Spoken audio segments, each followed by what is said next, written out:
Pues, bueno, doctor, bienvenido a UNISAR. Bienvenidos. Ahora mismo tenemos 41 participantes, entre estudiantes y docentes. UNISAR es una institución de carácter agropecuario con 38 años de fundación, con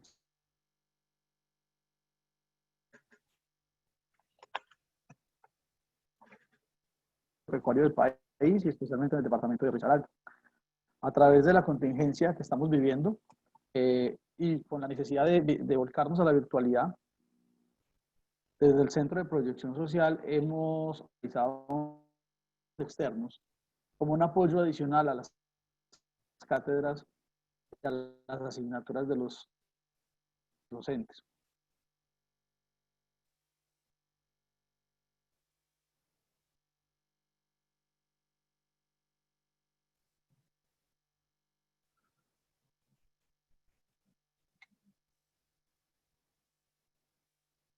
Hola, se cortó ahí.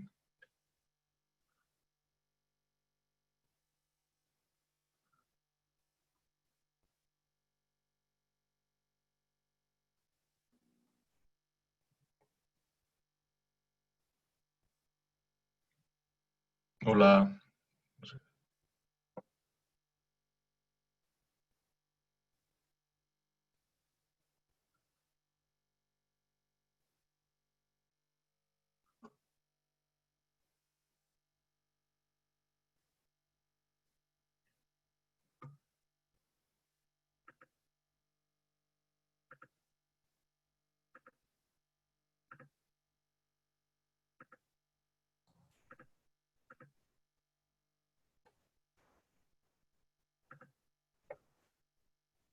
Doctor, muy buenos días. Soy Tatiana Castro, también de UNISAR, directora del programa de Administración Turística y del Patrimonio. Como se cayó la conexión de Jaime Andrés, el director de Proyección Social, yo creo que demos inicio mientras él vuelve y se conecta para que ya finalice con la presentación. Hoy tenemos un tema muy interesante, que es la transferencia de tecnología en el contexto de la crisis climática. Entonces, doctor, no, yo doy paso para que usted pueda iniciar mientras Jaime vuelve y se conecta.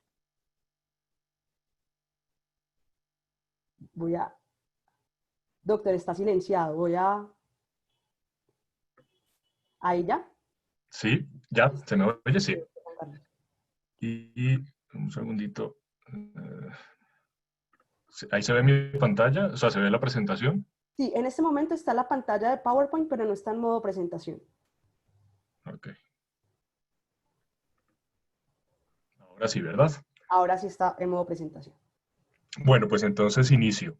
Muchísimas gracias, gracias por la invitación. Siempre es un placer asistir a estos espacios y, y bueno, en esta nueva realidad en la que nos estamos acoplando todos, pues esto cada vez va a ser más cotidiano.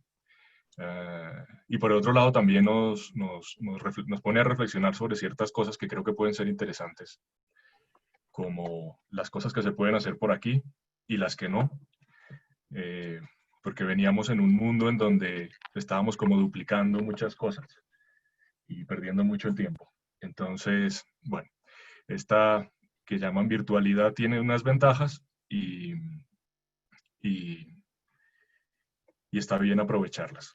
La charla eh, que he titulado La transferencia de tecnología en el contexto de la crisis climática, la quiero desarrollar de atrás para adelante. ¿Qué me refiero con esto? Quiero que entendamos muy bien cuál es este contexto de la crisis climática, para luego ahondar un poco a lo que nos referimos con transferencia de tecnología, y dejar señaladas algunas ideas fuerza que creo que son importantes hoy día. ¿Cuál es el contexto del que Doctor, estamos hablando? El contexto de esta crisis. doctor, qué pena, lo interrumpo un segundo. Sí, Pido excusas que tuve inconvenientes con mi red, ya he tratado de solucionarlo, pero antes de que usted inicie, quiero explicarle al auditorio que puede realizar sus preguntas a través del chat, las cuales van a ser direccionadas al doctor Juan Carlos al final de la conferencia para tener respuesta de parte de él. Gracias a quienes ya están. Ahora mismo tenemos 55 participantes. Doctor, muchas gracias por aceptar la invitación. Gracias, Tatiana, por ayudarme en el impasse de la red. Es toda esta sala suya, doctor. Gracias. Ok, vale. Bien, entonces hablábamos digamos, cotidianamente, y estamos acostumbrados a escuchar el tema de cambio climático, bueno, venimos con este sonsonete desde hace tiempo, y en eso hay todavía desde el punto de vista de la percepción social y pública del fenómeno, un gradiente de opiniones y de conceptos sobre lo que es, que en algunos casos se ajustan a la realidad, pero en otros no. Entonces es bueno que precisemos a qué nos referimos con cambio climático y por qué cuando decimos que estamos en un contexto de crisis climática, uno generalmente cuando está en una crisis, esto se entiende muy bien en la salud, lo estamos viviendo, pero generalmente cuando está en una crisis, a diferencia de una situación crónica, en una crisis lo te lleva a dos, digamos en salud te lleva a dos, o las solucionas favorablemente y te recuperas, puedes quedar con unas secuelas, etcétera, pero te recuperas, o falleces. Es decir, una crisis en salud es un punto de bifurcación en donde tienes, digamos, unas alternativas que claramente son distinguibles y bien diferentes. Cuando estamos hablando de que estamos en un cambio climático, y con la expresión cambio climático en realidad se refiere a un cambio producido por la actividad de la manera en que nosotros construimos nuestras sociedades modernas, particularmente en los últimos 200 años, que llevó a la transformación del sistema dinámico del clima. Es decir, nosotros como especie afectamos el clima de todo el planeta y lo pusimos, digamos, en una transformación acelerada como nunca antes había tenido. Cambio, como ya dije, es un sistema dinámico y ha cambiado constantemente. Por lo tanto, decir que es que el cambio climático es que el clima cambia, pues no estoy diciendo nada, porque es evidente. Lo que estoy diciendo cuando hace 20 años más o menos se empezó a hablar de cambio climático, lo que se refería con esto es que es un cambio acelerado y producido por la actividad humana, básicamente por los gases efecto invernadero que toda nuestra matriz energética genera, y por eso la transformación de esa manera en que generamos energía para nuestras actividades, para nuestro bienestar, es importante. ¿Qué pasa cuando aceleramos de esta manera el cambio? Pues que aumentamos el nivel de incertidumbre y entonces no sabemos exactamente qué es lo que pasa. Empezamos a recibir información, es decir, empezamos a tener evidencias de cosas que están pasando. Por ejemplo, afectación sobre la biodiversidad, por ejemplo, desplazamientos fruto de esta transformación del clima que hace que ciertas actividades, y en particular, por ejemplo, actividades agrícolas, en zonas donde antes se podía producir en secano, por ejemplo, hoy día no, y entonces esa población fijada en ese territorio se tiene que desplazar. Fruto de esos desplazamientos climáticos, por ejemplo, comienzan a generar conflictos de carácter social, etcétera, y generan violencias, y está también estudiado eso en algunas zonas del planeta. Entonces, lo primero es eso, precisar que este cambio climático nos está llevando hoy día a una crisis. Por eso se habla de crisis climática y tenemos que resolverla, ojalá bien y rápido. Por ejemplo, les estoy mostrando allí la imagen de abril pasado, en donde se colorean las anomalías. Se colorean en este caso en rojo. Si son anomalías por arriba de la temperatura promedio, se dibujan en rojo. Si son por abajo, se dibujan en azul. Esta es una imagen del programa Copérnicus de la Unión Europea, que tiene un servicio de información climática muy interesante y te va mostrando pues cómo se está comportando el clima. Entonces, hoy día, digamos que casi que rompemos mes a mes los récords. A eso se refiere con un cambio súper acelerado. Al ser un cambio súper acelerado, le mete muchísima presión digamos, a la vida, le mete muchísima presión a todas las especies vivas para adaptarse en ese nuevo contexto. Y fruto de esa presión, digamos, acelera las mutaciones, y las mutaciones tienen muchas posibilidades. Pueden ser mutaciones positivas para algunos, negativas para otros. Es decir, estamos incrementando la presión de selección, como nos enseñó Darwin por aquel entonces, y eso tiene unas consecuencias que pueden ser impredecibles para nosotros como especie. Por lo tanto, este no es un problema simplemente de cómo, digamos, llenar la canasta el siguiente mes de uno como individuo, sino es un problema de todos como especie, y es bueno que lo vayamos pensando de esa forma. Y es bueno que cuando estamos hablando de transferir tecnología para hacer que el productor mejore su cosecha y tal, en nuestra cabeza pongamos una perspectiva amplia de qué partido estamos jugando. O sea, no estamos jugando cualquier picadito de la esquina, estamos jugando como nos tocó, un momento histórico en donde estamos jugando un momento decisivo, un momento de encrucijada. Acá, por ejemplo, podemos ver cómo se ha ido incrementando en la serie que se estudia. En climatología se suelen estudiar series de 30, bueno, suelen estudiar mucho, pero para hablar de clima, tenemos que estudiar por lo menos 30 años para poder tener una idea de cómo se comporta el clima. Y aquí hago un inciso pedagógico rápido para decir que ustedes, los que me están oyendo y atendiendo, son agentes también de mejorar entre todos cultura climática. Porque si no mejoramos nuestra cultura climática, difícilmente podemos entender el problema y podemos transformar nuestras acciones de una manera consciente. Parte de entender, de mejorar esa cultura climática es denominar bien las cosas, porque si yo no las denomino adecuadamente, me confundo. No es una cuestión de pedantería, no es una cuestión de hablar raro o sofisticado, sino es una cuestión de hablar con precisión para no confundirnos y para poder entender mejor cómo, digamos, cada pieza y poder operar con mayor propiedad. Entonces, en Colombia, en general, tenemos en el argot popular una gran confusión entre lo que es el tiempo y el clima. Y de hecho, por ejemplo, muchísimos medios de comunicación, ustedes ven el clima de hoy. Y esto confunde, porque el cambio climático no es que hoy cayó un gran aguacero, no es que, uy, qué calor que hizo la semana pasada.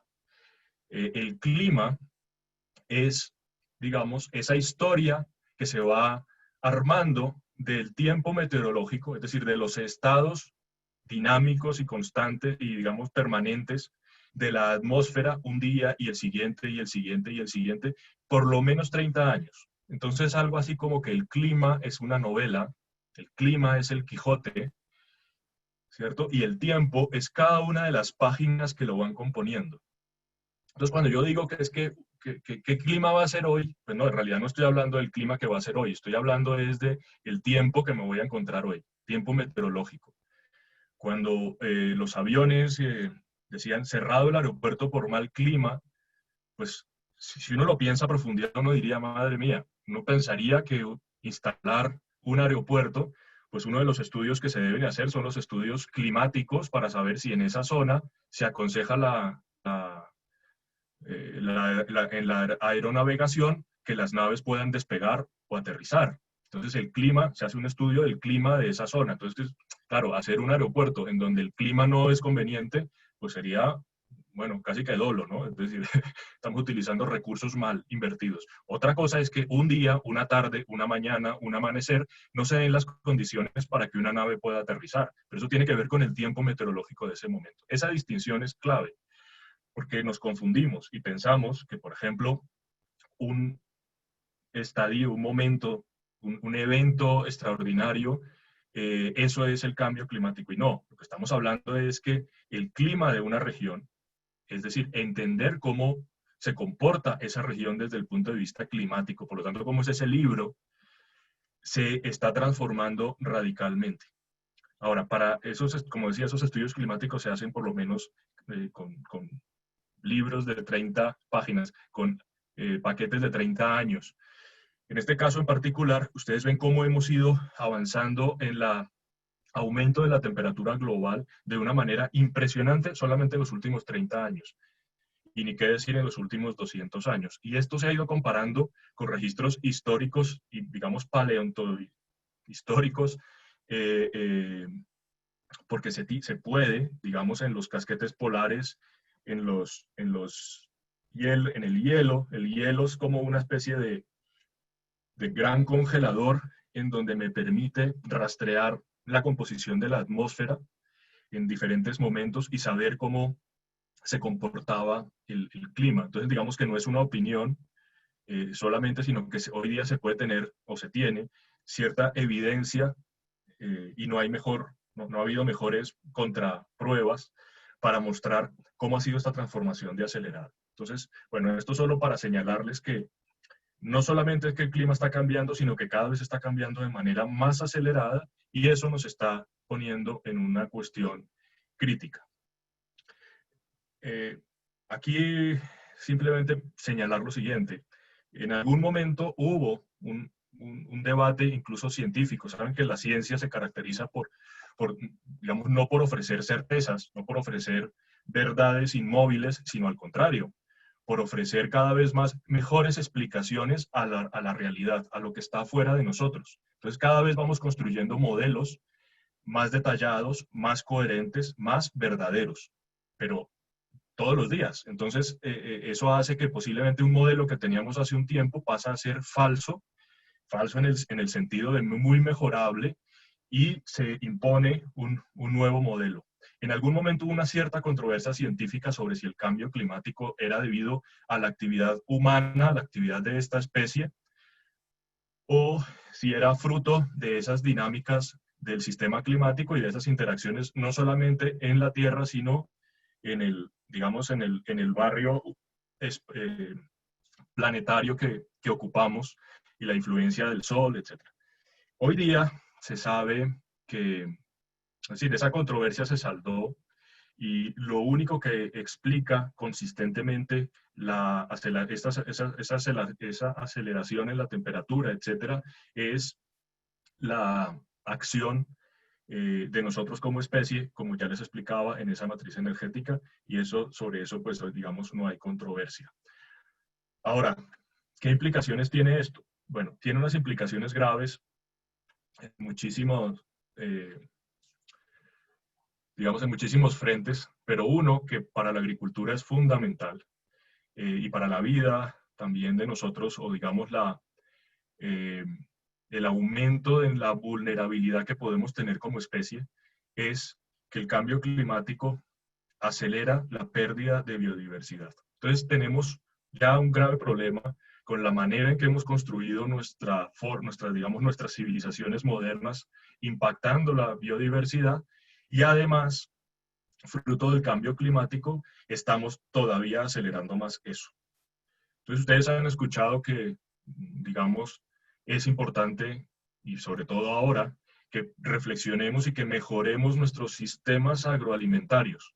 Hoy día no solamente hablamos de la agricultura, sino hablamos de todo el sistema agroalimentario. Es decir, si queremos entender la agricultura, miremos el plato, y desde el plato miremos la finca, y desde la finca miremos el bosque, y desde el bosque miremos la cuenca, y miremos el ciclo del agua y el ciclo del carbono. Bueno, ahí nosotros tenemos un gran desafío, porque en el momento en que sigamos acelerando este cambio climático, esa crisis se va a ir profundizando y se va a ir profundizando en la pérdida de biodiversidad, que es uno de los grandes recursos que tenemos como país. Entonces nosotros, digamos, estamos ubicados en una franja en el planeta, una zona ecuatorial en donde por un lado somos muy vulnerables ya al cambio climático, más que otras latitudes, pero por el otro lado creemos un patrimonio que hay que desarrollar con cabeza, con ciencia y tecnología, que no lo hemos hecho hasta hoy y que yo creo que es la salida que podemos tener como país y que deberíamos abrazar todos con convicción. Otra vez, dejar de pelear por una mirada a 5 minutos y creernos y pensar en una mirada a mediano y a largo plazo. Y esto, obviamente, ustedes lo han oído, está atravesado por poner en valor esa biodiversidad. Entonces, claro, para poner en valor esa biodiversidad necesitamos tenerla, lo primero, conservarla y conocerla. Pero como la estamos destruyendo a unos pasos, en este momento en que estamos hablando, igual estamos teniendo pérdidas de biodiversidad. Y esto nos hace más vulnerables, y el ejemplo lo estamos viendo estos días. La COVID, es decir, el SARS-2, este coronavirus, salta a los humanos, digamos, no por el cambio climático, pero el cambio climático sí es un factor que influye, y hay suficiente evidencia, no es una opinión, sobre una cosa que llaman los ecólogos el efecto de dilución. Y esto es digamos, una barrera que ayuda a que estos saltos interespecíficos de determinados microorganismos se diluyan entre, digamos, un mayor número de posibilidades, y entonces yo tenga como especie menos probabilidad de que haya una mutación que salte a mi especie y se me convierta en una enfermedad para la cual no tenemos cura, ni tenemos posibilidad, digamos, de control. Esto fue lo que pasó en realidad con este SARS, que ya se sabía, es decir, esta familia de virus ya se sabía que estaba allí, y sabía que se tenía una cierta, digamos que había un cierto riesgo, así como también se sabe que las resistencias a antibióticos es otro de los gravísimos problemas que estamos. Es decir, estamos estamos empezando a juntar desafíos que son críticos. Cambio climático, el otro es resistencia a antibióticos, y los dos son absolutamente urgentes trabajar, y trabajar todos. Me gusta que cuando pensamos en estos temas y pensamos en las estrategias después que yo tengo que elaborar para interactuar con asistentes técnicos, con productores, con responsables políticos, etcétera, para poder mejorar mejor, para poder mejorar la manera en que habitamos un territorio, ¿cierto? Lograr bienestar material, entre otras, posibilidad de ir a más, pues conviene tener a veces una mirada de luces largas. A veces miramos la historia como la historia de hace 8 días, de hace 15 días, de quién fue el que gobernó hace 4 años, y no miramos un poquito con luces largas para entender en qué estamos. A mí, cuando hablo de luces largas, me voy a luces bien largas. Me voy y aquí les quiero presentar a mi prima. Ella se llama Lucy, esta Australopithecus que está allí saludando a su descubridor, Donald Johanson, que en el 74 la encontró como el primer resto de homínido en Etiopía, lo que hoy día es Etiopía, y desde allí, digamos, los homínidos, esta en particular, ya esa línea ha desaparecido, y nosotros estamos ante ese desafío. Es decir, si quisiéramos, la otra persona que está, bueno, ahí los presento, ahí está Lucy, está Donald Johanson, y está Juan Luis Arzuaga, que a mí me parece que es hoy día uno de los científicos más interesantes y que más nos ha aportado a entender quiénes somos. Saber quiénes somos, para saber que cuando hablamos de tecnología, eso de dónde viene y para dónde va, pues se puede hacer cuando uno, como digo, proyecta con luces de verdad largas que le dan a uno profundidad. Y Juan Luis Arzuaga ha contribuido muchísimo a entender cómo ha sido la evolución humana. Y si hoy día uno tuviera que pensarse, pues no se piensa como en un triángulo en donde no llega allí y el hombre está arriba. No, se parece más, es como un arbusto, además a un arbusto bajo, que se ramifica muy pronto y en donde hay innumerables ramas. Y todas esas ramas son líneas de vida, son líneas que vienen desde nuestro gran primer antecesor y también tatarabuelo de Lucy, que sería Luca, hace pues, digamos, cuando comenzamos a hablar de la historia de la vida en la Tierra, hasta después que nuestra tatarabuela homínida aparece más o menos hace 4.000 millones de años, hace 4.000 millones de años Luca, y luego aparece Lucy más o menos hace 3 millones de años. Y esto es para entender que en esa escala de tiempo lo que nos podemos esperar es que hay muchas especies que aparecen y otras que desaparecen. Y que cuando hablamos de pérdida de biodiversidad, lo que está en juego es que de pronto la pérdida puede ser de nuestra propia especie. Y no pasa nada. No pasa nada a la historia de la vida, a la historia del planeta, pero a la historia de nosotros como especie sí.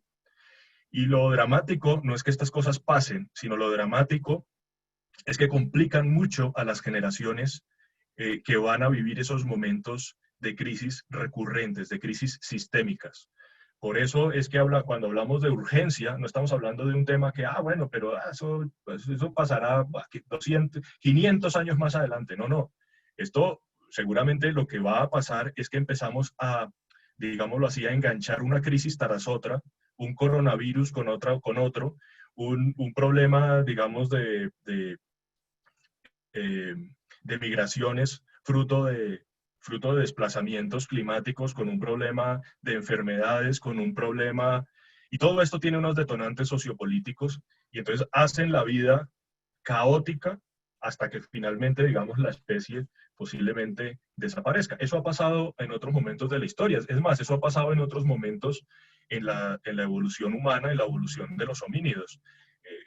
Hubo un momento en que varias líneas de homínidos, bueno, día también, pero no solamente convivían, sino que incluso se cruzaban. Nosotros, o sea, el Homo sapiens se ha cruzado con el Neandertal, por ejemplo. Y hoy día no hay Homos neandertales, no existen. Lo que pasa es que hay dos diferencias a lo que pasó antes y a que estamos viviendo hoy día. La primera es que hoy día tenemos una conciencia planetaria y deberíamos, ojalá, que fuera crítica. Y esto es una cuestión relativamente reciente.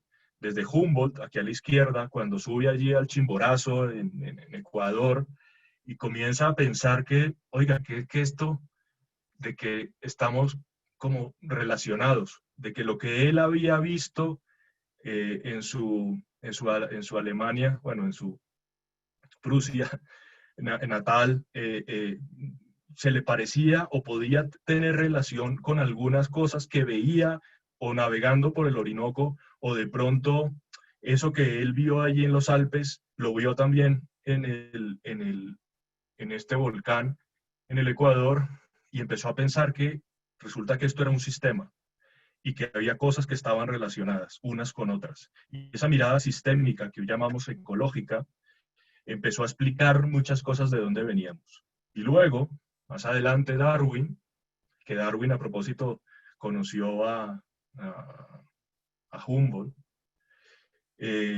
muchos años después nos ofreció una explicación muy elaborada, interesante, rompedora de dónde veníamos. Y claro, cuando uno sabe de dónde viene, tiene más chance de apuntarle hacia dónde quiere ir. Y hoy día, esta es la imagen del fin de semana pasado de Dragon Space, cuando vemos ahí de dónde estamos, en qué barrio vivimos y cómo estamos interrelacionados. Y esto es un momento muy interesante porque, a diferencia de otros momentos en la historia, tenemos conciencia de que podemos extinguirnos. En otro momento, digamos que el desarrollo del conocimiento y los marcos simbólicos que se habían construido no daban para tener conciencia de que en nuestra mano estaba el escoger los diferentes caminos. Y podíamos escoger un camino de vida, de desarrollo, de progreso, de comprensión, por lo que vamos sabiendo, o escoger un camino de seguir actuando y seguir haciendo las cosas mal hasta que finalmente pues desaparecíamos. Eso ha pasado, digamos, ya lo decía, no solamente en especies, sino en civilizaciones. En la historia de las civilizaciones, muchos imperios, etcétera, han desaparecido por problemas climáticos. Lo que pasa es que eran problemas, digamos, localizados. Eventos climáticos extremos que le pegaban a un imperio y dañaban las cosechas un año y el siguiente, hasta que se empobrecía y desaparecía. Pero aparecía otro en otra región. Hoy día, como les digo, como estamos jugando con un problema de crisis que se puede convertir en una crisis sistémica, y ya como Humboldt nos explicó que ese es un sistema, o sea, que estamos en un sistema muy interrelacionado, esas crisis sistémicas nos pueden envolver a todos como civilización. Y de hecho es un poco el mensaje de lo que estamos viviendo hoy día, cuando decíamos, ay, pues ir a los chinitos allí pobres, se les fastidió la Navidad que están en diciembre, sí, que en una ciudad, uy, que es como grande esa ciudad, ¿no? Parece grande. Oíamos, ¿no? Una ciudad, 18 millones de habitantes, y ni siquiera uno como que hacía dimensión de lo que eso significa. Están confinados, pero era una cosa como de los chinos, como lejos, ¿no? Y como dicen, y de aquellos polvos, de no entender muy bien la situación, de no entender lo que estaba en juego, de no atender eso desde el punto de vista además político y seguir cada quien mirándose el ombligo, es decir, de no seguir fomentando una mirada planetaria y por lo tanto una conciencia crítica como ciudadanos, pues es donde estamos. Ahora ustedes dirán, ¿y esta charla esto qué tiene que ver con transferencia de tecnología? Bueno, pues entremos ahora a lo más importante, es transferencia de tecnología. Transferencia es una noción que implica un espacio físico, un espacio geográfico, por lo tanto hay un enfoque territorial en la expresión. Y tecnología es, ¿qué es la tecné? Pues ya los griegos apuntaban que es ese intermediador entre mi espacio interior, mi mundo interior, los objetivos que yo quiero hacer y cómo yo interactúo con el medio. Es decir, ese cómo se hace a través de la tecnología, a través de las técnicas. Y las técnicas, cuando yo las voy volviendo más sofisticadas a partir de conocimiento científico, de tal manera que yo las puedo explicar y por lo tanto replicar, voy generando técnicas más complejas, más sofisticadas que llamamos tecnología. Ahora, la tecnología es un sistema, no es solamente el artefacto, ¿no? Cuando, así como les decía a veces que uno escucha en los medios masivos de que el clima o para hoy, y eso es un error, pues también a veces decimos la sección de tecnología, entonces le cuentan a uno que hay un nuevo aparato celular. Y resulta que eso no es la tecnología, ¿sí? La tecnología es todo el sistema técnico, no solamente el artefacto.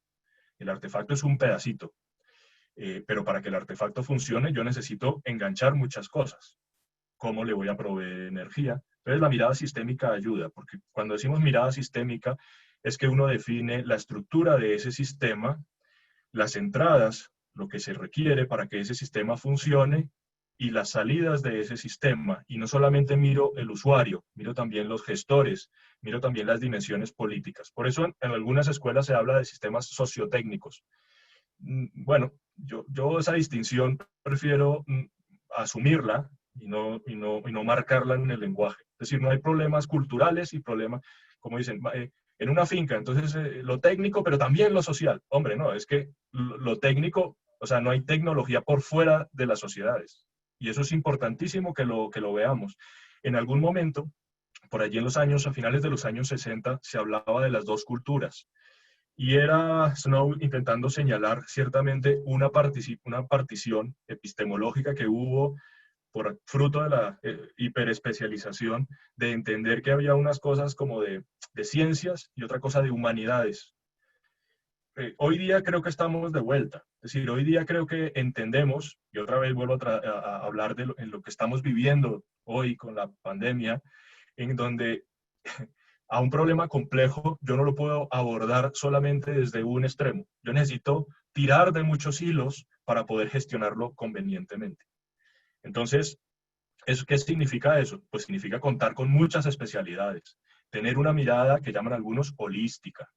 Y eso, metodológicamente, el enfoque sistémico lo permite. Entonces, cuando hablamos de transferencia de tecnología, estamos hablando de tener dos enfoques que tienen que engancharse, que tienen que articularse muy bien en el propósito. El primero es un enfoque territorial, es decir, conocer cómo se configuran estos espacios geográficos. Es decir, conocer que una región no es como un lienzo en blanco en donde yo llego allí y pinto lo que me da la gana, ¿no? Es decir, yo llego allí y digo, bueno, pues aquí se puede producir aguacate porque las condiciones biofísicas del medio permiten que esa especie prospere. Pero ya, y la gente y los modos de vida que hay allí y las historias y las tradiciones de esa región y las identidades. No, esto aquí eso no importa. Donde uno meta la política y estímulo, empezamos a convertir esto en la zona más aguacatera del mundo. Y a la gente por lo menos le gusta eso, pero no importa, desde que haya plata la gente se mueve. Entonces, venimos de unas miradas así, unas miradas hipersimplificadoras de lo que es la realidad espacial y necesitábamos que, digamos, que esas miradas sean unas miradas mucho más complejas, en donde entendamos que esa relación entre el medio natural y humano es una relación muy compleja que genera un paisaje.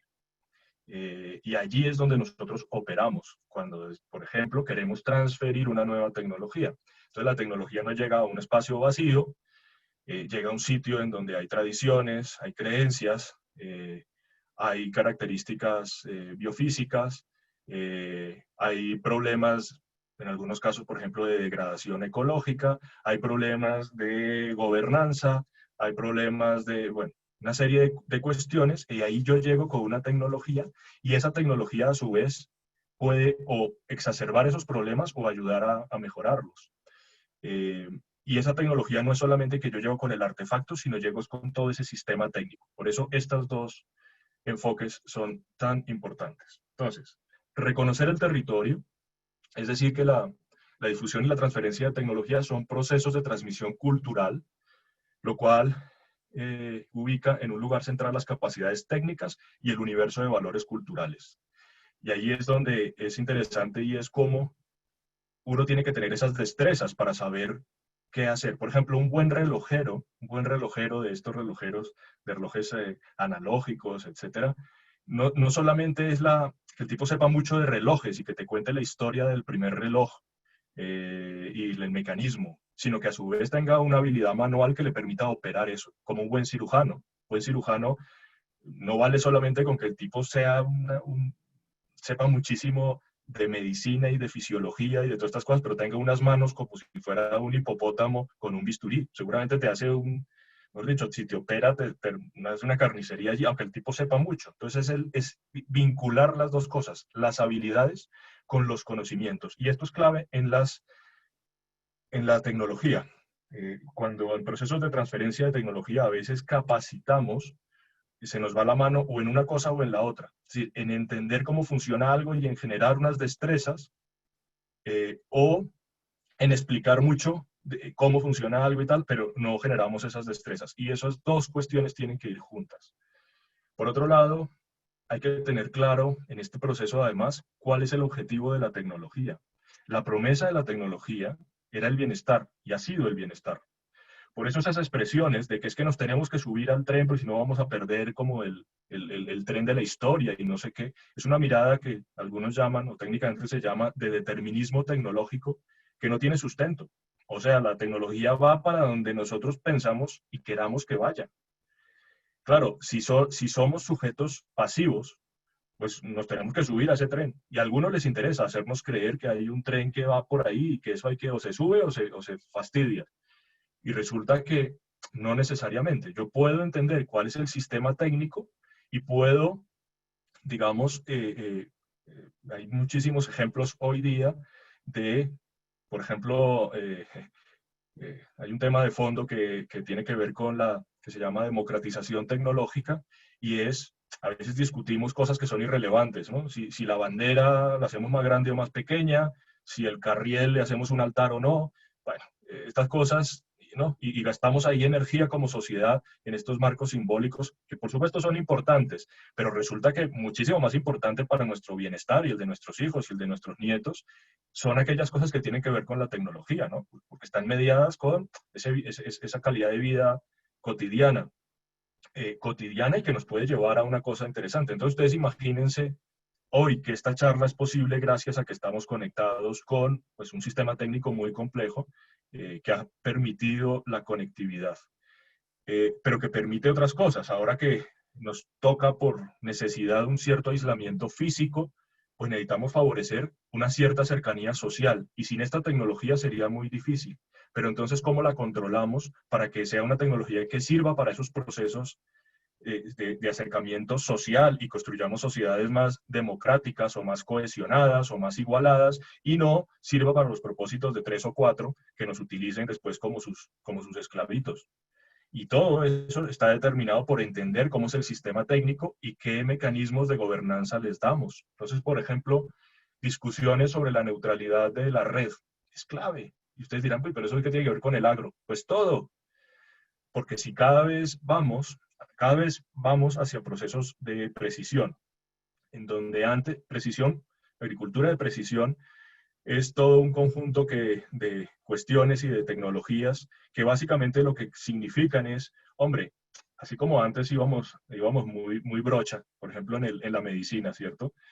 Si ustedes ven esas películas de vaqueros, el que le pegaban un tiro y se le empezaba a infectar la pierna, pues cortaban por lo sano, y de hecho ahí viene la expresión, ¿no? Mejor cortemos por lo sano. Entonces, bueno, el tipo tenía una infección, se conocía poco todavía de los antibióticos, por eso les digo que la resistencia ante antibióticos es otra, las crisis gravísimas por el mal uso de los antibióticos y por la falta de incentivos en la investigación, pero bueno. Y entonces, ¿qué hacíamos? Pues cortábamos por lo sano. Y una cosa que se hubiera podido controlar seguramente y que hoy día se controlaría con un antibiótico, en aquel entonces le costaba la pierna a la persona. En la agricultura pasaba un poco lo mismo, ¿verdad? En un cultivo de 40.000 árboles, pues llevar la gestión de la nutrición árbol por árbol es un complique, o era un complique. Hace 20, 30 años, ¿eso cómo se hacía? Con una libreta. Imagínense el tiempo que tardaría uno en una libreta apuntando lo que le puso al árbol 1, al 2, al 3, al 4, y además para no perderse en la finca marcando uno y otro y tal. Y hoy día tenemos una cantidad de sistemas técnicos en donde eso lo podemos gestionar de una manera muchísimo más rápida. Si me apuran, incluso una buena hoja de Excel ya ayuda a una administración de una finca y a ordenar mejor los procesos, de manera que somos mucho más precisos.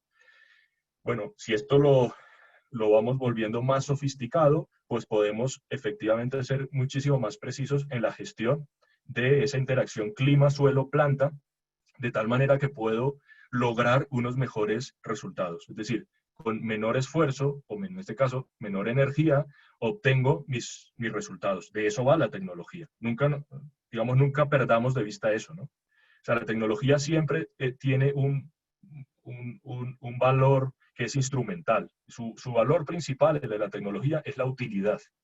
Entonces, ¿qué tan útil es?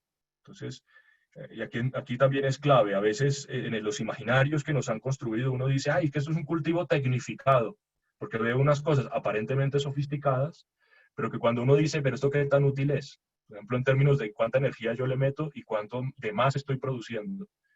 Y calculo eso con un cultivo que en el argot se dice, no, esto no está tecnificado, y digo, oiga, pero es que casi que las ganancias, no, es decir, si hago esa matriz de cuánto le metí al sistema y cuánto me aportó, en realidad no fue tanto. O sea, entonces, ¿cuál era mi objetivo? Para usar más o menos tecnología. Es decir, para usar unas u otras, en este caso no más o menos tecnología, sino unas u otras técnicas, en ese sentido usar más o menos tecnología, ¿no? Siempre hay tecnología de por medio. Por tanto, incluso esa expresión de, no, es que eso no está tecnificado, ¿a qué te refieres con eso? Y cuando uno ya se va refiriendo y ya lo va precisando, diciendo, no, es que me refería a que es que este otro señor no fertiliza. Ah, bueno, ¿y cómo? Y si no hace aportes, ninguno, ¿qué pretende lograr? No, pues lo que el suelo va dando. Ah, ya, claro. Entonces, él no fertiliza, pero tiene un sistema que hace un ciclaje de nutrientes muy pobre y por eso recibe poco. Recibe poco, pero tampoco le puede meter mucho más. Entonces, ¿cómo voy ajustando eso con nuevas técnicas o con técnicas que comprendan la racionalidad de ese personaje, de ese gestor, de ese sistema de producción, y cómo yo puedo ir ofreciendo alternativas técnicas, tecnológicas, que van mejorando entonces los objetivos que la persona tiene? En esto de tener claridad sobre los objetivos es importante. O sea, en brocha gorda, pues todos obviamente tienen los mismos objetivos, ¿cierto? Producir más con menos. Pero cuando ya empezamos a afinar en los objetivos, ahí comienzan a aparecer cosas muy interesantes en ese otro enfoque también territorial. Muchas veces los objetivos no es solamente producir más con menos, sino es producir más con menos, vivir en la finca, criar a mis hijos, disfrutar de las mañanas, tener un paisaje. O sea, hay un modo de vida detrás. Para otras personas puede ser es una inversión y su objetivo simplemente es maximizar unos rendimientos financieros. Mete un dinero que lo mete en un modelo productivo y al final quiere tener unas rentabilidades mayores que si lo metiera en un banco, por ejemplo. Y ya está, porque su vida, el resto de su vida pasa en otro sitio, entre comillas. Y son modelos de vida que hay que entender. Si yo no estoy atento a esos modos de vida en un territorio en donde conviven diferentes modos de vida, no se trata de que cuál es mejor y cuál es peor, se trata de entender todos los que conviven allí. Y por eso hoy día además tiramos de nociones como estas nociones de identidad étnica, en fin, de identidad incluso de género. Entonces hablamos de interseccionalidades y entender eso, entender el territorio en el que estamos, ayuda a que cuando hablemos de tecnología, pues precisemos los objetivos de mejor manera y de cuáles entonces son los sistemas técnicos que pueden ir arreglando, digamos, logrando esos objetivos. Ahora, en cualquier caso, cualquier tecnología hay que pensarla en este contexto que ya les decía de cambio climático. Es decir, si nosotros no contribuimos a resolver la crisis, en este caso, a adaptarnos a las condiciones que estamos, a tener tecnologías que por un lado emitan menos gases de efecto invernadero, pero por el otro lado generen una resiliencia en el paisaje. Por eso el tercer elemento clave es que la escala de intervención es el paisaje. La adaptación al cambio climático no se consigue, digamos, en una finca, se consigue en un cultivo que está en una finca, que está en una región y esa región casi que a escala, si me apuran, de microcuenca. Es decir, yo necesito, porque si no, difícilmente voy a tener de verdad resiliencia. Esto parece, a veces parece muy obvio, pero no lo es. Se ha trabajado mucho aparentemente en generar mejor adaptación, pensando que yo ya estoy adaptado, yo no tengo problemas, porque aquí lo duro era la sequía, pero ya resolví, ya hice un pozo profundo, me gasté ahí un dinero y ya solucioné el problema de mi finca. Y resulta que, vamos a ver, Humboldt, ilumínanos. Y entonces dice uno, ya hiciste un pozo profundo, pero hemos empezado a degradar ese ciclo del agua y donde antes había una recarga ya no la estoy obteniendo y posiblemente en 5 años eso no es solución de nada. O sea, tu finca va a estar igual o peor, pensando que te gastaste todo un dinero en unas intervenciones que te estaban generando esa resiliencia. Resulta que la resiliencia, en este caso, como digo, se construye a escala por lo menos de microcuenca. Y hay suficiente evidencia, además también científica, un poco para trabajar, y es clave que ya desde las intervenciones que hacemos con tecnologías que busquen la adaptación al cambio climático, generemos indicadores a escala de microcuenca, a escala de finca y a escala de cultivo. Y esas tres escalas se articulen en ese propósito de que tengamos una microrregión con unos ciertos gradientes de resiliencia, o sea, de capacidad de aguantar mejor los extremos. En cambio climático, lo que está pasando hoy día es que estamos haciendo más extremos, o sea, ya hay suficiente evidencia también que muestra que la intensidad o la frecuencia de los fenómenos climáticos, no solamente las temperaturas, sino las lluvias o los vientos, se ha ido modificando drásticamente. Entonces, sí, y nos está pasando constantemente, los productores en una región seca que viven añorando el agua, me ha tocado ver cómo después están absolutamente desesperados porque se les pudrió el cultivo. Entonces uno dice, ¿se les pudrió por qué? Pues se les pudrió porque hubo un aguacero inesperado, extremo, un evento que no se veía hace 20, 30 años, de una lluvia que debía caer en un mes, el mes más húmedo de esa zona seca, y cayó fue en 3 días. Y claro, al caer en 3 días, anegó la finca y básicamente fastidió el cultivo. Entonces un cultivo que en teoría, en la práctica, hay que ser muy cuidadoso porque es una zona seca, un cultivo casi que vive a déficit de agua, lo terminé arruinando porque llovió más de la cuenta. Entonces, claro, si yo quisiera generar resiliencia allí, ¿qué tengo que hacer? Bueno, tendría que empezar a mejorar un poco cuáles son esa estructura del suelo que tengo. Pero no solo, entonces ahí es donde digo que miremos el cultivo, pero miremos la finca y luego miremos la región. Y en la región, en esa microrregión, cómo estamos en términos de suelos y cómo estamos en términos de agua, del ciclo del agua. ¿Esto qué hace? Que tengamos que trabajar a varios niveles. El primero es el de la gestión del riesgo. Y allí también la transferencia, o sea, la tecnología no está por fuera de esa noción. O sea, estamos en unas sociedades que llaman algunos del riesgo, porque ya les digo que, digamos que podemos tener una mayor capacidad de transformación del medio, como nunca antes en la historia. O sea, nunca antes en la historia un homínido o mi amiga Lucy se hubiese podido imaginar o sea, que construimos un juguete y salimos y nos vemos desde arriba, como la foto que les mostré del Dragon X, pero eso a su vez hace que si hacemos mal las cosas, tengamos mayor riesgo de que la fastidiemos. Por lo tanto, hay que ser cuidadosos. Y ese cuidado se hace con gestión. No se hace con ver y no tocar, que esa es una mirada, esa, digamos, es una mala interpretación del principio de precaución. El principio de precaución lo que dice es, de lo que va, es de no, hagamos las cosas con cabeza, ¿no? Hagamos las cosas con cuidado. Pero el peor camino es el de no, ver prohibido. O sea, el de prohibir, sobre todo en ciencia, y en este caso además en innovación, nos lleva, así que es cierto, al desastre. El segundo es cómo mejoramos los flujos de información.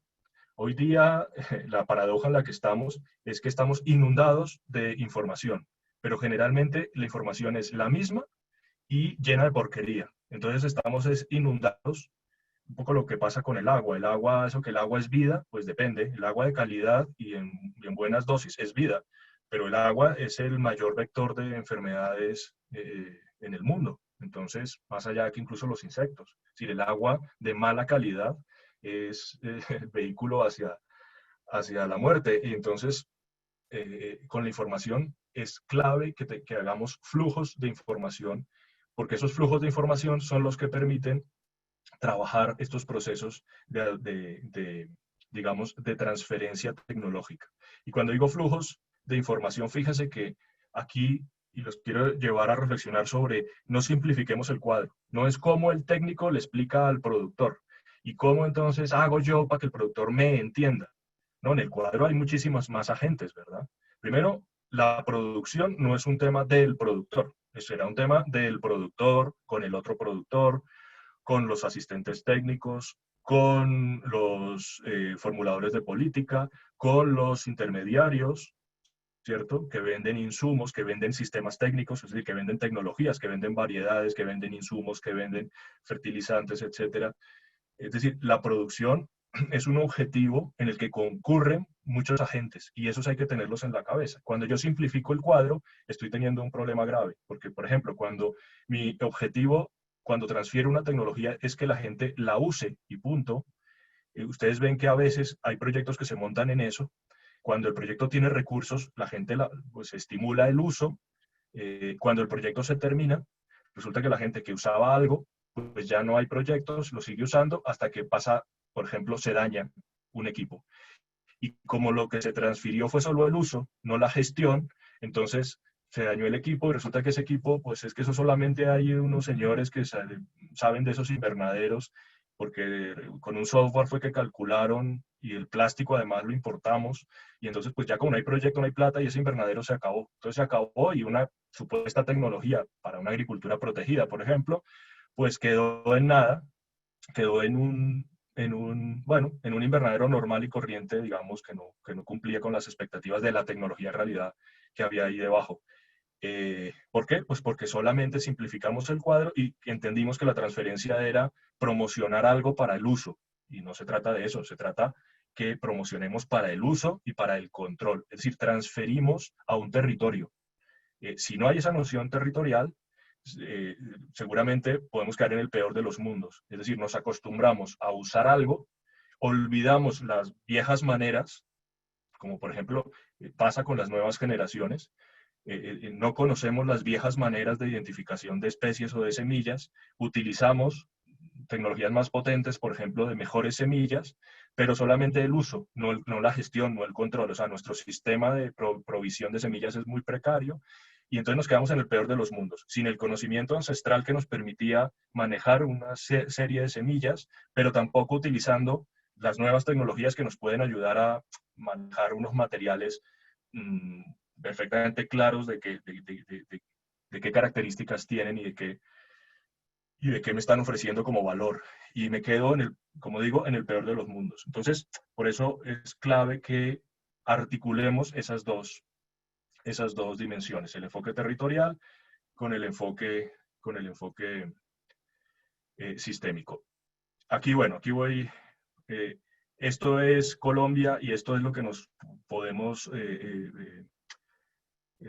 encontrar o lo que con un alto grado de probabilidad nos vamos a encontrar, y por lo tanto, esos desplazamientos, si no hacemos nada de la actividad productiva, son evidentes. Entonces, inclusive hoy día, cuando hablamos de tecnología, pues hay que pensar muy bien, y en el contexto del cambio climático, en una finca cafetera, por ejemplo, en zona marginal baja, bueno, miremos la información que tenemos. Entonces, si yo me voy a meter en crear un agrosistema tan complejo como ese agrosistema, digamos, multiestrato, cafetero, con mercados de calidad, etcétera, y es una zona marginal en donde hoy día se puede producir un café extraordinario, pero es baja, y yo sé que posiblemente en menos de, o sea, en la vuelta de la esquina, en 20 años, 25 años, las temperaturas promedio, y cuando digo promedio quiere decir que las máximas, por ejemplo, van a estar a un nivel en donde ese cultivo que yo establecí va a vivir, ya no es marginal, ya es que no va a poder estar allí. Entonces hay que ser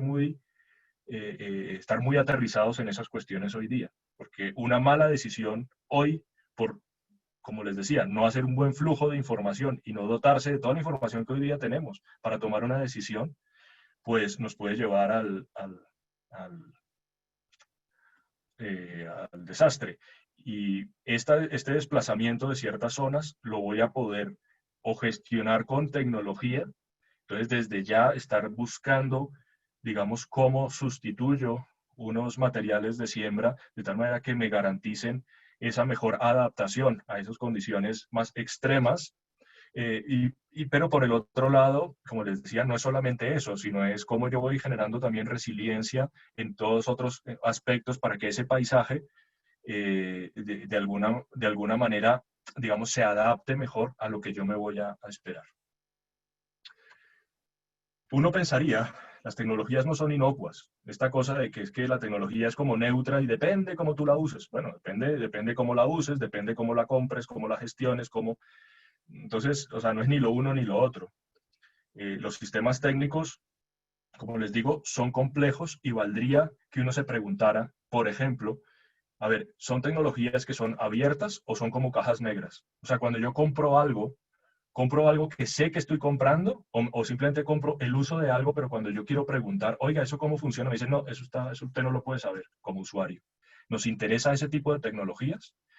Cuando hoy día estamos hablando de bioinsumos, nos interesa que solamente nos digan, no, mire, es que ese polvito es una maravilla, ese polvito más eficaz que el nitrógeno que o sea, que la urea que usted le estaba aplicando, este es una berraquera. Ya, pero ese polvito, ¿qué es? Y yo quiero entender qué es y cómo interactúa con otras, es decir, en el medio. Es decir, entender un poquito eso, cómo está funcionando. Por lo tanto, estas son unas reflexiones muy rápidas, simplemente para que pensemos que cuando hablamos de tecnología, hay unos atributos que debería tener esos sistemas técnicos que son útiles que tengamos en cuenta. El primero, como les digo, es no comprar cajas negras. El segundo es que conviene esto de que sean polivalentes. Cuando hablan de que el problema son los plásticos, y que no, el problema no son los plásticos, vamos, los polímeros, eso es un gran descubrimiento, eso fue una innovación, de hecho que mucha de la calidad de vida que tenemos hoy día está dada por ellos. Bueno, aquí yo estoy hablando con ustedes con un portátil que está hecho de plástico, ¿qué tal esto hecho de árboles? Pues ya no tendríamos árboles. El problema con los plásticos son algunos tipos de plásticos y sobre todo los plásticos esos de usar y tirar, de un solo uso. Eso es un despropósito absoluto. Entonces, esta idea, esto de ir volviendo como más complejo es clave, y los sistemas técnicos es interesante que los veamos como herramientas o elementos polivalentes. El siguiente es que sea dócil, o sea, que yo de alguna manera pueda controlarlo, pueda controlar la tecnología. Piénsenlo ustedes en términos de lo que hablábamos ahora de agricultura de precisión, y si a mí lo que me venden es algo que hace cosas maravillosas, pero es que el que controla eso es un señor, y ese señor, y yo le pago una cuota y ya él me lo controla, pero yo no tengo ni idea eso cómo funciona, o si ese señor se enferma y yo no puedo hacer nada en mi finca y necesitaba justo hacer algo y no supe, y entonces me fastidió todo. Entonces, por lo tanto, es interesante que pensemos en ese atributo de docilidad limitada, es decir, que las consecuencias sean previsibles, más o menos. Por ejemplo, las consecuencias sobre el uso de transgénicos. Esas son súper previsibles, más o menos.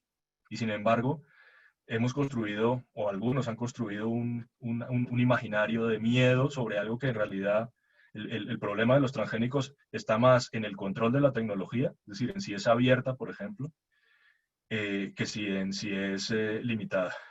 Y pensamos que el problema está en que si es limitada. No, el problema está es en el acceso al material y no quedar dependiente de. Bueno, el siguiente es el de reversibilidad. Este ya es más complicado y aquí hay todo un debate y es el poder volver al estado inicial. En fin, no quiero entrar allí. El otro es recuperable, es decir, esa tecnología que se puede manejar, que se puede hacerle mantenimiento, que se puede reparar, es clave también. El otro es que sea comprensible, o sea, que su diseño sea, que se puede comprender. Eso no quiere decir que todos lo comprendan. Cada vez las tecnologías son más sofisticadas, pero digamos que en una región, en un territorio, hay especialistas. Aquí estamos gracias a la invitación de esta institución educativa, en donde hay especialistas, expertos, etcétera, y en ese diálogo, en ese flujo de información se pueden comprender las cosas. Entonces una persona puede comprender el algoritmo y decirle, no, mira, yo, de mi opinión independiente, te digo que eso puede funcionar. Entonces, listo, perfecto. Pero no cosas que le explican a uno, o sea, que son como magia y que nadie puede comprender, solamente el alemán que viene y la pone, porque eso tiene problemas. Lo siguiente es que sea participativa. Las tecnologías, digamos, cuando favorecen la exclusión, generan después problemas graves en el territorio de mucho estilo y casi que se nos devuelve, es decir, esta cosa paradójica de que vale tener una casa espectacular, o sea, muy tecnológica, si yo la tengo que llenar de rejas para que no me la roben. Entonces, nos valdría mejor haber construido con tecnología una sociedad en donde todos disfrutamos de una mejor calidad de vida y pues, nos cuidamos unos a otros. Entonces, yo puedo disfrutar de lo que tengo y no, al contrario, hacerme una jaula. Sostenible, y es que estamos en el cambio climático impone, no es que ya es un deseo, sino impone una transformación de la matriz energética. Por eso es clave que vayamos transformando lo que hacemos y en la finca decir cuáles son las fuentes de energía que utiliza mi finca y cómo yo me voy mudando a otras fuentes de energía antes de que venga un tercero y me diga que lo haga por la fuerza. Ya eso es un hecho y tenemos que trabajar intensamente para acelerarlo. Y de hecho, digamos que las sociedades que están tomando mejores lecciones de esta pandemia, esto lo que está sirviendo es para, digamos, logramos como nunca antes en la humanidad, se disminuyeron un 17% con el lockout de este casi que pandémico, o sea, en muchísimos países esta cuarentena y el parón en general, llevó a disminuir en un 17% los gases de efecto invernadero, algo que ya estaba absolutamente descartado que fuera a pasar. Y lo hicimos, claro, lo hicimos a la brava, pero bueno, y con unos costes sociales por otro lado, vale. Pero ¿qué sentido tiene entonces ahora volver a enchufar para volver otra vez a contaminar, para volver a quedar en el peor horizonte que, como ya les explicaba, es todavía más lamentable? Entonces hay que aprovechar esta situación, esta ventaja que se abre que nos pone, por ejemplo, otra vez en poder cumplir con los acuerdos de París o con las metas que se había puesto la comunidad internacional en París y que son unas metas que nos ayudarían a gestionar esa incertidumbre sobre el cambio climático y socialmente responsable. Es decir, que por lo menos las consecuencias de una tecnología no empeoren. Yo no digo ya siquiera mejorar, pero por lo menos no empeoren la situación de los colectivos más débiles. Y aquí ya termino con esto porque creo que ya ha sido suficiente, no quiero cansarles. Hablamos de que en esa dinámica entre territorio y ciencia y tecnología, en un sistema técnico, siempre, cuando estamos hablando de procesos de transferencia, yo me paro frente a la tecnología, frente a ese sistema técnico y miro unas características intrínsecas a esa propia tecnología, o sea, al propio sistema mirado hacia adentro. Y es, pues primero que sea fiable. O sea, si yo voy a comprar una semilla, esa semilla tiene unas características y esas características se tienen que cumplir. Si no se cumple, es un engaño. Ahí, digamos, son todas esas discusiones, por ejemplo, sobre certificación de semillas, que se nos queda en si tiene un papelito o no, o sea, si el ICA le ha dado o no. Y resulta que detrás de eso lo que hay es que haya una cierta garantía de fiabilidad sobre un sistema técnico, que en este caso es la semilla. Dos, que sea eficaz. O sea, que para lo que me dice que fiable significa el número de veces, por ejemplo, el número de veces que funciona algo con unas características hasta que deja de funcionar. Eficaz es que efectivamente cumple con eso que me dice que cumple, y eficiente es ese ajuste entre el caso típico es, puede haber un plaguicida muy eficaz eliminando una plaga, un insecto que se convierte en plaga y puede ser absolutamente eficaz para lograr su control. Pero es que resulta que controla ese y controla, o sea, y me mata el resto también de insectos, incluidos polinizadores. Entonces puede ser muy eficaz, pero muy poco eficiente.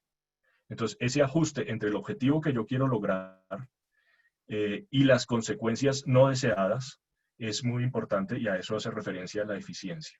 Entonces, estas tres características, fiable, eficaz y eficiente, siempre las consideramos en esos procesos de transferencia, cuando diseñamos la estrategia. Entonces, lo primero es miremos el sistema, miremos esa tecnología en esos términos. Y lo segundo, en los términos externos de relación con el resto de sistemas técnicos, de tecnologías y por eso les decía, ahí entra todo ese otro enfoque territorial y miremos que sea viable, pues viable económicamente. Y segundo, que sea pertinente socioculturalmente. Y el último, que sea sostenible ambientalmente. Esas tres características también van de la mano. Luego, estos procesos no se dan en el vacío. El mundo, las civilizaciones en general, han desarrollado instituciones que llaman el mercado, que es una institución, digamos, muy eficaz para, lograr esa interrelación entre las necesidades de las personas, ¿cierto? Y los proveedores o los oferentes de soluciones sobre esas necesidades. Entonces, es importante tener digamos, lo que hoy día se llama una aproximación de mercado, una visión de mercado sobre esos procesos de transferencia de tecnología. Entonces, aquí es donde les digo que en la estrategia, no solamente es si yo utilizo días de campo, visitas a la finca, demostraciones de método, giras técnicas, sino que estos eventos, cómo los entiendo en un proceso, es decir, en un proceso que me lleve a entender ese mercado de esas tecnologías, cómo funciona y cómo yo puedo, digamos, generar utilizando, o sea, en la medida en que yo tengo esa comprensión de ese mercado, puedo generar diferentes estrategias que efectivamente me hacen que un proyecto de transferencia de tecnología logró consistentemente transferir la tecnología, o sea, no solamente el uso, sino que la tecnología ya aparece. Entonces, en una región en donde antes, por ejemplo, no había proveedores de semillas estables, con una oferta, con un catálogo, después de un proceso de transferencia de tecnología, ya hay. Y fíjese que eso no solamente depende de que uno favorezca que haya negocios, sino que haya negocios, pero que haya clientes, y que haya clientes que se sientan satisfechos. Entonces, es un cuadro bastante más complejo. En el caso nuestro, entonces, en Agrosavia hablamos de vincular oferta tecnológica. ¿Y qué significa eso? Pues vincular al mercado las tecnologías que nosotros desarrollamos. Y con esto concluyo. Cuando hablamos de transferencia de tecnología en Agrosavia, en realidad lo que estamos hablando es de cómo nosotros, en nuestros procesos de I+D+I, es decir, de investigación, desarrollo e innovación, generamos una tecnología que queremos ofrecer y las estrategias, los planes que nos construimos, que intentamos ejecutar para llevar esa tecnología a la realidad territorial, la hacemos o sea, son estrategias que entienden esta dinámica de mercado, que buscan estos agentes, que entienden el territorio, porque lo que nos interesa finalmente es que esa nueva tecnología quede vinculada al territorio. O sea, no nos interesa tener, digamos así, clientes constantes que nos estén pidiendo siempre a nosotros como si fuéramos proveedores, porque no es nuestro negocio. Y porque, ya digo, tendría problemas, sino lo que interesa es que mejore esa matriz tecnológica en una región, y donde antes solamente había una posibilidad, pues ahora aparezcan más posibilidades. Bueno, con esto paso a la parte de preguntas y demás, y muchísimas gracias por la escucha.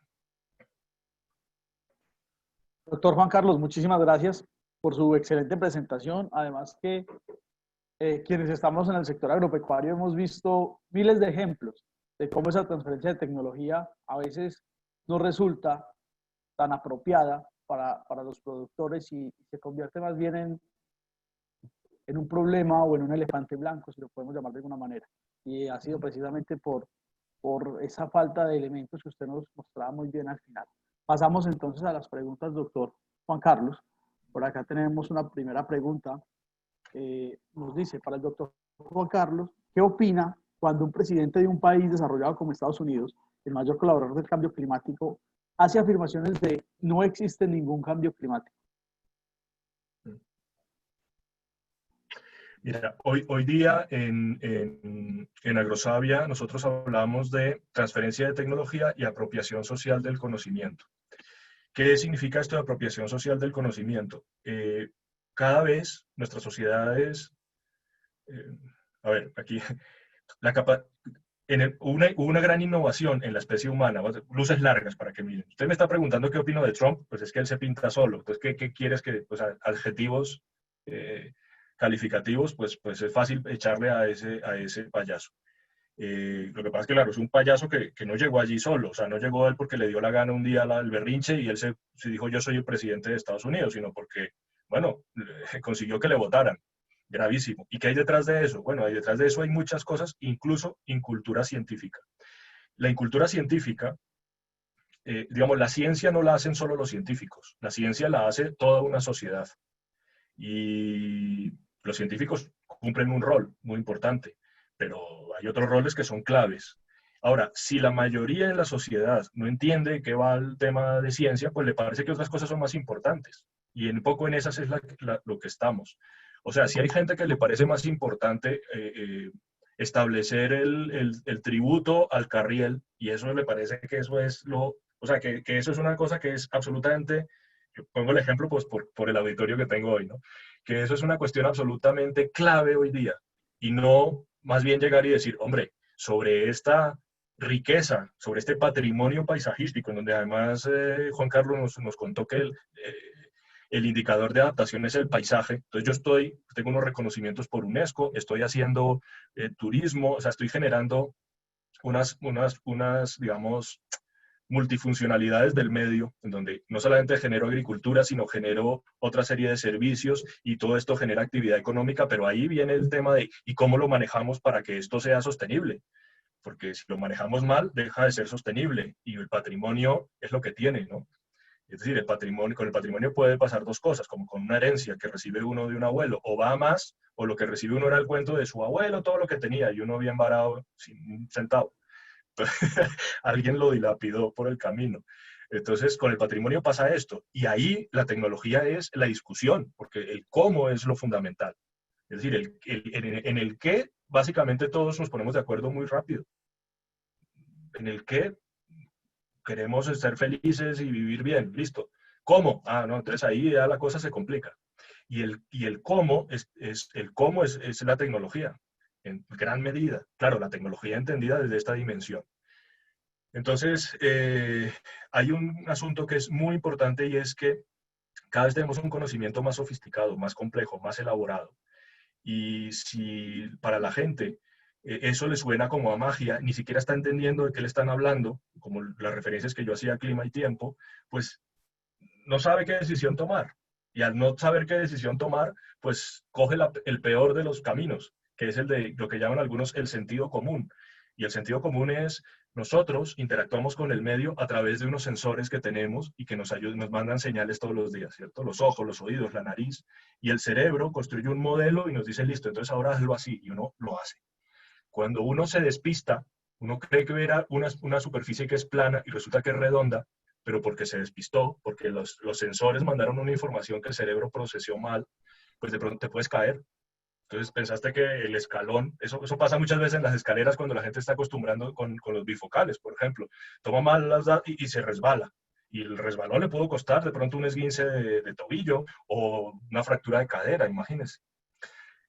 En el mundo, muchísimas de las informaciones que estamos, de los sensores, son bien complejos y nos pueden estar despistando si los interpretamos a punta de sentido común. Hay que interpretarlos a punta del conocimiento que hoy día tenemos.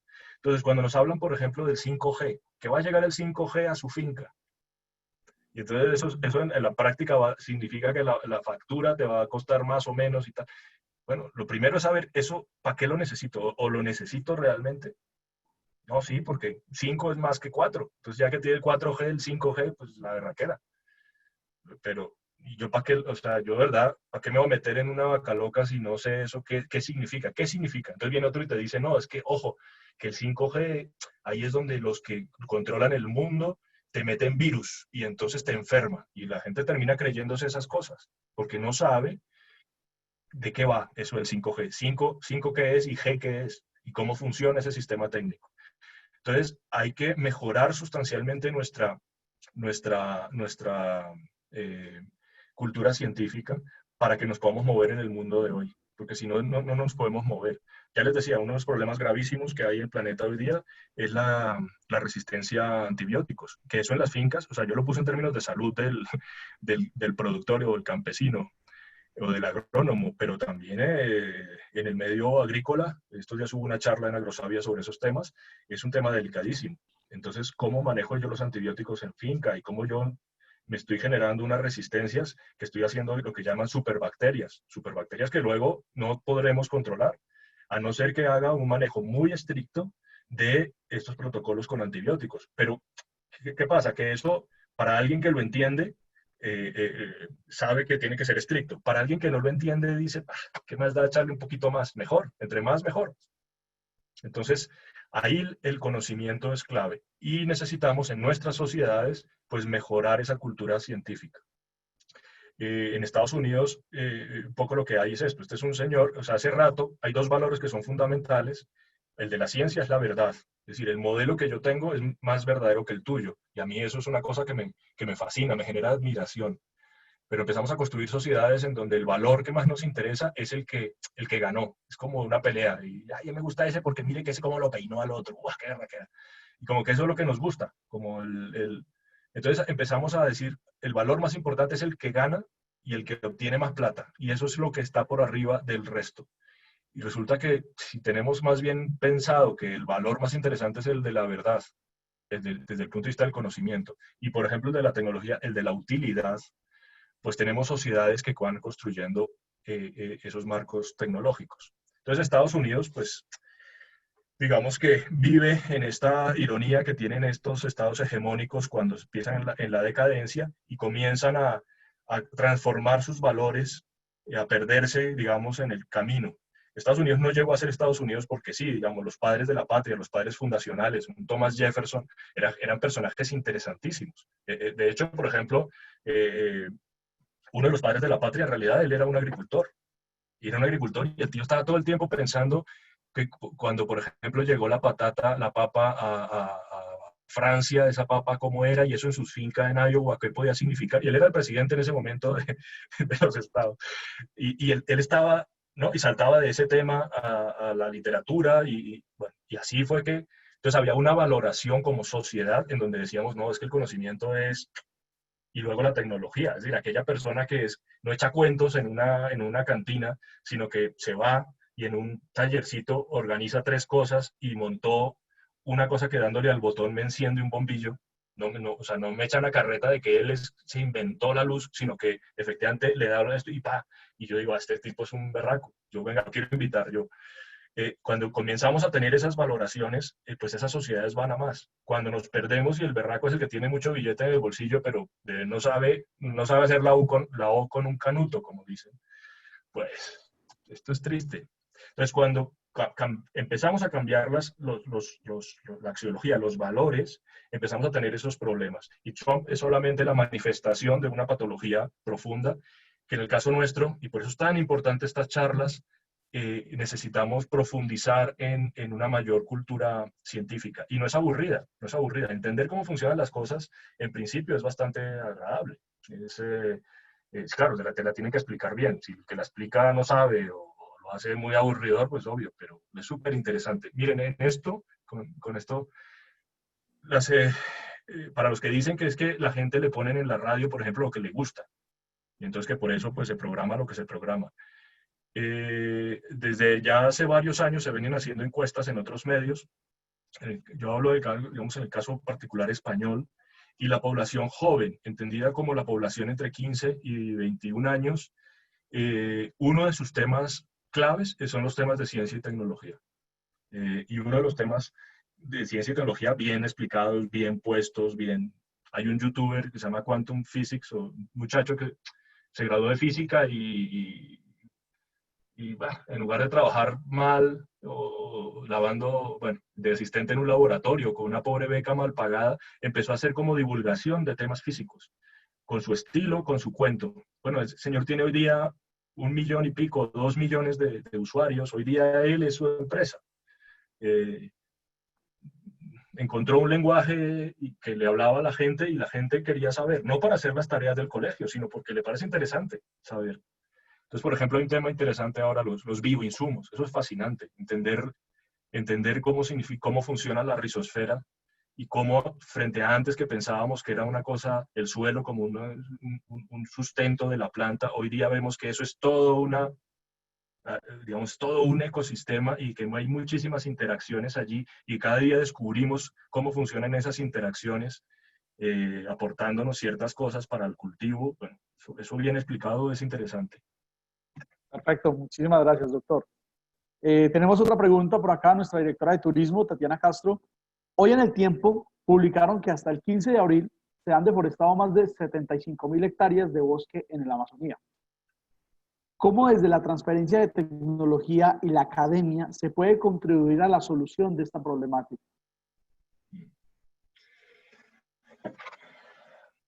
Bueno, ahí hay un tema interesante. Fíjate, Tatiana, cuando a uno le dicen deforestaron tantas hectáreas, entonces la primera pregunta es, ¿y eso cómo se sabe?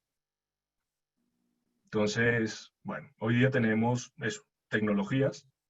Hay una tecnología de una firma que comenzó como una startup, es decir, como una firma que salió de unos investigadores, de unos centros de investigación que intentaban resolver una pregunta. Cuando yo hago fotografías aéreas o fotografías satelitales, las nubes, y mucho más las nubes en el trópico, digamos, son un impedimento, porque son una barrera a la imagen que yo estoy tomando. Entonces, cuando yo hacía reconstrucciones vía fotografía satelital, necesitaba que ese satélite volviera a orbitar 20 y pico días por el mismo punto para ver si ese día coincidía que no había nubes y podía tomar una foto y ver qué estaba pasando. Esta gente dijo, oiga, y si nosotros más bien lo que hacemos es como inventarnos nanosatélites, porque lo más caro, además de un satélite, no solamente hacerlo, sino disponerlo en su órbita. Y entonces, si yo de un cohete puedo disponer no un satélite, sino muchos satélites y voy poniendo en los diferentes puntos de la órbita como esos mini satélites que van tomando fotos, entonces ya no tengo una foto cada 20 días, sino una foto cada día, pues hay más chance de que yo pueda componer la imagen en esos 10 minutos, como hoy. Hoy aquí amaneció una mañana descubierta, bonita, y en menos de 40 minutos ya es el cielo totalmente encapotado. Entonces, bueno, aquí lo que digo es, pudieron tomar o sea, resolver un problema que había con tecnología. Y tienen hoy día un servicio que además luego viene ese modelo de negocio, que es ese proceso de transferencia. Que tú me dirás, pero yo le pregunté a este hombre sobre los árboles y ahora me está contando de la empresa. Bueno, no solamente es resolver el sistema técnico de cómo yo entonces con nanosatélites, entre comillas, mini sensores, puedo tomar imágenes más persistentes de un punto geográfico y ofrecer entonces a, por ejemplo, el Ministerio de Defensa y el Programa de Naciones Unidas del Control de Lucha de Cultivos, el que tengan imágenes para saber si de verdad se ha deforestado o no, porque ese es el tema, ¿no? Si esto lo hago yo a punta de encuesta, pues es como complicado, o a punta de opiniones es difícil, porque pues, o a punta de percepciones, en ese sentido, es difícil porque cada quien, según en donde esté mirando, pues puede tener una percepción distinta. Entonces, ¿cómo hacemos para saberlo? Bueno, con este tipo de tecnología se hace hoy día. Pero entonces esta empresa no solamente construye eso, sino construye, por otro lado, pues su modelo de negocio. Es decir, qué es lo que va a ofrecer, qué es lo que puede vender, cómo lo puede vender. Entonces dice, oiga, ¿y por qué no tenemos un modelo de negocio estilo como de suscripción, según las necesidades del cliente? Porque el cliente en este caso puede ser ese programa de Naciones Unidas o el Ministerio de Defensa para ciertas cosas, ver qué está pasando con esas coberturas de bosque, o puede de pronto ser también para un agricultor con unos cultivos. unos cultivos más extensos en una región o para el ministerio o para una secretaría de agricultura. Entonces, ¿qué servicio le puedo ofrecer? Obviamente, si es un servicio súper caro, no lo puede tener solamente, o sea, solamente lo podría tener, digamos, el país, pero no una secretaría de agricultura municipal. Entonces, ¿qué se nos ocurre? Entonces, piensan en modelos de negocio distintos y crean un modelo de negocio como un Netflix, por así decirlo, por suscripción, con diferentes, según lo que necesite el cliente. Ahí por eso refería que en los procesos de transferencia de tecnología hay que entender muy bien el mercado para construir también el modelo de negocio que permita que entonces esas tecnologías se vuelvan aprensibles, bajen y existan en una región. Entonces, bueno, hoy día sabemos con más certeza exactamente eso, cuánto se deforesta. Esa es la primera. La segunda, para contestarte un poco más allá, bueno, pues tenemos que trabajar otra vez en una concienciación clara de qué significa, por ejemplo, eso de conservar por conservar no tiene mucho sentido. La gente, yo creo que está, pues, decir, hay que mejorar qué significa conservar. Entonces, aquí yo diría, no hay que conservar. Nosotros, ahí es que usar bien, hay que usar bien la agrobiodiversidad, bueno, la biodiversidad y la agrobiodiversidad. Un país como Colombia está por inventarse. Entonces, de nada nos vale que estemos todos de acuerdo en que somos el país más biodiverso, bla, bla, bla, bla, y de nada nos vale que digamos que la agrobiodiversidad es una maravilla si al mediodía vamos a comer y en el plato yo me encuentro las mismas 3 cosas, que básicamente son 2 o 3 variedades de frijol, 2 o 3 variedades de maíz, o casi que ni queda 2 o 3, sino una, y el resto, olvidado. Entonces, aquí hay un gran desafío, desde ¿no? cómo hacemos aprensible la agrobiodiversidad. O sea, entre más usemos, pero mejor, es decir, entre más usemos de una mejor manera, más vamos a conservar, más nos vamos a integrar a la biodiversidad. Entonces, algo así como que es que nos tenemos que desarrollar es con el medio en el que estamos, entenderlo, porque nosotros somos parte de ese medio. O sea, cuando yo hablo de la biodiversidad, pienso incluso en la biodiversidad de mi bioma, o sea, del bioma intestinal que me acompaña. Cuando ese es y aquí para que nos entiendan, cuando yo tengo un bioma, es decir, unos microorganismos abundantes, biodiversos, mi digestión funciona mucho mejor que cuando la simplifico y entonces comienza el tal Helicobacter pylori a fastidiarme. Entonces, eso mismo, eso que soy yo, es lo mismo que nos está pasando cuando estoy en una región. Entonces, esa región es biodiversa por una razón. Entonces, tenemos es que aprender a desarrollarnos con eso. Y ahí el mensaje a la ciudadanía, pues hay mucho por hacer. Y la tercera es lo que les digo, pongámonos desafíos que valgan la pena. Es decir, un discurso político que te plantea un desafío a ser un país de verdad importante y a salir adelante, es decir, salir adelante en términos de, pues esto es para ser un paraíso de verdad, pero hoy no lo es. Entonces, hoy día nos dicen, esto es un paraíso. No, esto no es un paraíso. O sea, un paraíso en donde haya alguien que por hablar le peguen un tiro porque es que no piensa como yo. Hombre, eso la política... Así se hacía la política en los antiguos. Los antiguos nos enseñaron eso, ¿cierto? Antes hacer la política era ir y conquistar un pueblo a punta de garrote. ¡Hala, listo! Yo soy más berraco que tú. ¡Pum! Le daba.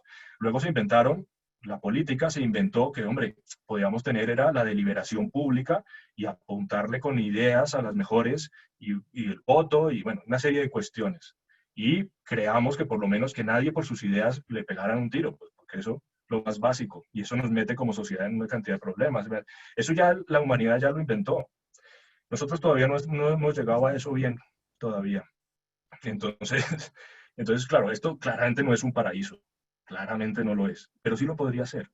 Entonces, si nosotros le apuntamos a un discurso como más inspirador en esos términos, menos cortoplacista, más desafiante, estoy seguro que podríamos transformar y podríamos entonces tener unos modelos en donde pues no sean unos modelos, por dicho, en donde aquella persona que ve amenazada su modo de vida, porque su modo de vida ha sido acaparar tierra, porque la tierra en sí mismo es riqueza, pues de pronto como sociedad decimos, no, es que la tierra en sí mismo, o sea, para el que la tiene no es riqueza, ¿eso qué es? Eso era antes, eso era la economía feudal, pero las sociedades modernas en donde ya nos reconocemos todos como humanos, porque además nos hemos estudiado el ADN y el mío y el tuyo, el de Tatiana, es igual, pues es un código que son las mismas bases nitrogenadas, o sea, somos hermanos. Entonces, si somos hermanos, pues ¿para qué? Tratémonos como hermanos. Eso ya lo sabemos y entonces decimos, hombre, es muchísimo más interesante en lugar de vivir de una economía extractiva, pues vivamos de una economía productiva y nos podemos poner a producir. Y hoy día podemos producir muchas cosas, digamos, tangibles e intangibles, y sobre todo intangibles de un gran valor, pues que entonces le podemos sacar provecho. Y al sacarle provecho, pues entonces podemos conservar esa biodiversidad de otra manera. Entonces, digamos que es un tema muchísimo más complejo y para concretarte la respuesta, dificilísimo que nosotros todavía tengamos matrices del estilo de, para controlar la deforestación vamos a sembrar 5 millones, el reto son 8 millones de árboles. Oye, ¿qué medida es esa? La matriz esperaría yo que por lo menos tuviera 15 acciones intersectoriales muy claras, de tal manera que le apunte a un objetivo. Entonces, si aquí no tengo 15 acciones intersectoriales, sino que es sembrar 8 millones, eso no es, eso es como decir, mi objetivo es que voy a hacer la mejor bandeja paisa del almuerzo. ¿Y cómo lo vas a hacer? No, pues ya compré los frijoles. Te falta la mitad, empezando por lo más importante, que es el que sepa, el chef, el cocinero, la cocinera, que sepa cómo se hace esa vaina. Entonces, si como ciudadanía nos dejamos engatusar con esos argumentos tan pendejos, pues ahí mal vamos. Entonces, parte del asunto es exigir una argumentación pública más sofisticada. Decirle, bueno, muy bien, 8 millones, genial, para sembrarlos. Listo, solo están sembrados, ahora hay que crecerlos. Si solo se siembran y no crecen, no tenemos árboles. ¿Cómo se va a conservar eso? O sea, ¿cómo se va a cuidar para que crezcan? Punto uno. Dos, y como les digo, en los otros temas intersectoriales, ¿cómo se va a contribuir al logro de ese objetivo? Porque no es solo sembrarlo, no es solo eso, sino es cómo evito para que, bueno, todos estos temas que ya mencioné ahí por encima y muy rápido. Ok, doctor, muchísimas gracias. Jaime Cardona, nuestro docente de agroecología, pregunta, generalmente la implementación de tecnología requiere de inversión. ¿Cómo podría vincularse el pequeño para que acoja las nuevas tecnologías si no están a su alcance? ¿O qué propuestas se imagina usted que podría funcionar? Sí. Sí, Jaime, esa es una buena pregunta. Y yo apuntaba en la charla dos cosas. La producción es un tema, digamos, es un propósito colectivo. Nosotros aquí hemos creado un imaginario, que es el imaginario del individualismo. Además, luego fíjate que va en la narrativa del emprendedor. Entonces, es el muchacho que solo tiene una epifanía en la ducha, crea una idea fantástica y se vuelve millonario. Esa es la simplificación. Y nos han puesto a todos a pensar en eso. De hecho, uno cuando lo echan del puesto, por la razón que sea, dice, no, listo, a ver qué se me ocurre mañana porque yo no me voy a varar, yo. Entonces es un yo enorme que vive solo a triunfar. Y estas ideas, los que las estudiamos a profundidad, hay un sociólogo alemán, por ejemplo, que estudia las grandes fortunas en Alemania y el porcentaje más alto de las grandes fortunas, entre otras, es heredado. Es decir, esa idea del emprendedor que con esfuerzo y trabajo sale adelante y se vuelve millonario, eso es un caso dentro de, es decir, es la excepción dentro de la regla. Lo que pasa es que se maneja para creer que esa es la regla, ¿no? Y con la producción agropecuaria pasa lo mismo. Es un tema como de cómo le ayudamos a. Entonces, eso ya el discurso ahí es condescendiente, ya el discurso ahí es jodido. No, ¿cómo nos ayudamos todos? Yo le digo a mis colegas por provocar. Y cuando charlo con asistentes técnicos, digo una cosa que es provocadora, pero pues luego me la entienden. Pero es solo para animar la discusión. Le digo, yo aquí no estoy por ayudar a nadie. Y hoy que es el Día del Campesino, que ayudar al campesino, no, yo no estoy por ayudar. O sea, pues a duras penas intento ayudar. Pues quiero decir, ayudo en mi dimensión ética de la vida, pero aquí estoy pues porque me pagan por estar aquí. ¿Pero por estar aquí para qué? Para mejorar la productividad del campo colombiano. Y la productividad significa que cómo nos alineamos todos con un propósito común y colectivo. Entonces, bueno, esto para señalarte que las asociaciones de productores son claves, es decir, construir un tejido productivo implica construir una base social. Entonces, fíjense que antes una cosa tan útil como eran los famosos bancos de maquinaria que deberían existir, es decir, formas de apropiación. Si uno entiende cómo funcionan los sistemas técnicos, uno dice, oiga, ¿yo para qué tengo una herramienta que utilizo solamente una vez al mes? ¿No sería más interesante que esta herramienta que yo utilizo una vez al mes, pues la comparto con otros? Entonces nos articulamos y entonces en lugar de tener 20 herramientas, o sea, ¿se acuerdan de las categorías de las tecnologías, de los sistemas técnicos? Una de esas que mencionaba y era la de un solo uso. Bueno, el ser más eficaz en el uso. Eh, entonces, esos bancos de maquinaria hoy día, traducidos a lo que significan hoy día, son una gran oportunidad. Es decir, antes podían ser un sitio donde la UMATA compra un tractor, compra unas cosas y las tiene allí y las presta. Bueno, eso traducido hoy día a modelos tecnológicos, digamos, más sofisticados de cómo yo puedo, y no simplemente una UMATA, sino puede ser públicos privados, en donde alguien, entendiendo ese mercado y esa necesidad, construye un modelo de negocio que puede operar unas tecnologías súper útiles a los productores. Entonces, por ejemplo, yo ahora que estoy en esta charla, alumnos seguramente inquietos, hay una cantidad de negocios en el sector agropecuario, por ejemplo, de este estilo. Bancos de maquinaria modernos, pues, entre comillas modernos, con la maquinaria, no he entendido como el gran tractor, o sea, maquinaria no solamente son hierros, pueden ser maquinarias blandas, es decir, pueden ser tecnologías blandas, que le aportan muchísimo valores a los productores y de pronto, como les comentaba ahora yo, hacen un modelo de negocios con un plan de suscripción que perfectamente un productor o una asociación de productores puede cubrir. Y entonces le prestas un servicio. O sea, tenemos que ir a pensar modelos de este estilo, de tal manera que sí ayuden a esa modernización tecnológica. Y que sean, como digo, modelos más variados, más diversos y muy creativos. Cuando hablamos hoy que hay que estimular la innovación y que el camino es la innovación, bueno, la innovación tiene que darse en todos estos términos. Innovaciones sociales e innovaciones técnicas, tecnológicas, que se crucen para lograr, básicamente es solucionar cuellos de botella. Entonces, mi invitación es a que pensemos en todos estos modelos, así como alternativos, que primero rompan esa idea del llanero solitario en la producción, como digo yo, y dos, intenten construir un tejido tecnológico más denso, más complejo en las regiones. Sí, doctor, muchas gracias. Doctor, Héctor Julio nos pregunta, entendiendo el compromiso de todos esta problemática, cuando los estamentos gubernamentales, sociales, políticos y técnicos no cumplen su función, ¿cuál sería su concepto para la acción y para obtener resultados esperados? Sí, mira, en nuestra sociedad uno de los problemas que tenemos es la falta de confianza. Y la falta de confianza es a todo nivel. Claro, cuando uno comienza a desconfiar de todo, pues es grave. Otro rasgo que también que tenemos es que nosotros primero miramos el mal afuera y después adentro. Es decir, nosotros rápidamente decimos, nah, que este tipo no funciona, es que ese otro habla mal, es que esto le quedó revuelto. Y luego es que uno se mira a sí mismo y dice, oiga, pero yo de verdad, ese escrito, ese correíto que tenía que enviar, ¿lo envié pulido o lo envié así a las patadas? O sea, yo primero. Y luego sí miro cómo lo hizo el otro. Entonces, nuestra cultura se caracteriza por esos dos rasgos. Primero, hay un bajo que se llama capital social, que hay que mejorar, es decir, las redes tenemos que tejerlas con vínculos en donde haya una mayor confianza, porque además hace que la transacción sea más eficiente. Y dos, tenemos que tener un sentido de autocrítica, de construcción individual, ahí sí que es cierto, de cuál es mi responsabilidad, primero, y luego sí mirar la del ajeno.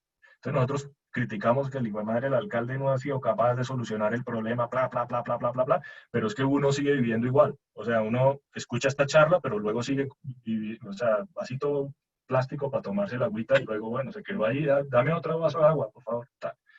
O la botellita plástica. Nos cuesta mucho asociar bueno, listo, yo me transformo en yo y luego señalo qué es lo que tiene que hacer el otro, pero primero yo, mi familia, mi entorno, mi ámbito de influencia. Esos dos rasgos hay que estimularlos mucho más allá para tener, digamos, ese tejido que nos permita esa transformación que apuntaba. Entonces yo los invito a todos a que hagamos esa reflexión.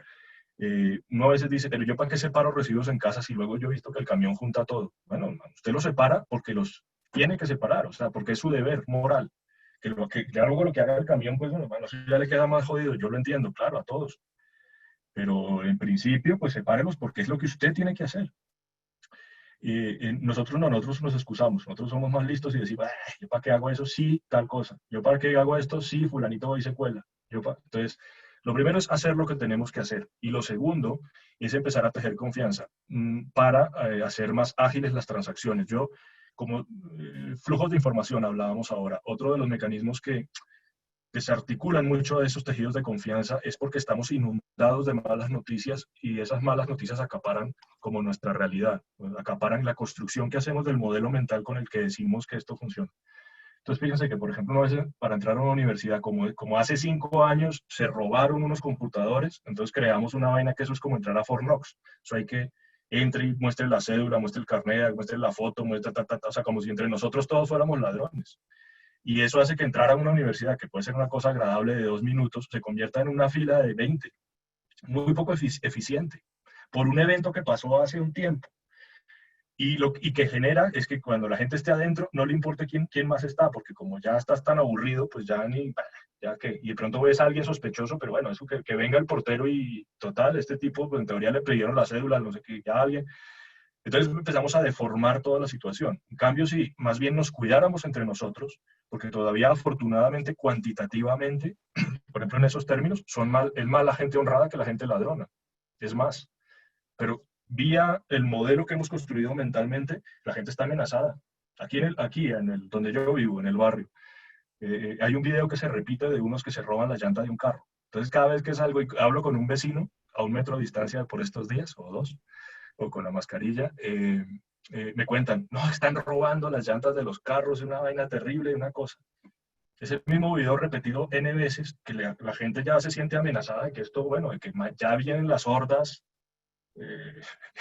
cada quien les ponga el nombre que le quiera poner, bueno, que aquí se acabó pues todo y me van a... Bueno, y resulta que son los mismos y madres ladrones que obviamente como la inteligencia de la policía, todo eso está dedicada a lo que está, pues no desarticula eso por donde lo tienen que desarticular y siguen haciendo de las suyas, pero están más controlados. Además hoy día, y si además nos pusiéramos las pilas como vecinos, los pillábamos más fácil, en lugar de apertrecharnos en la idea de que la amenaza creció.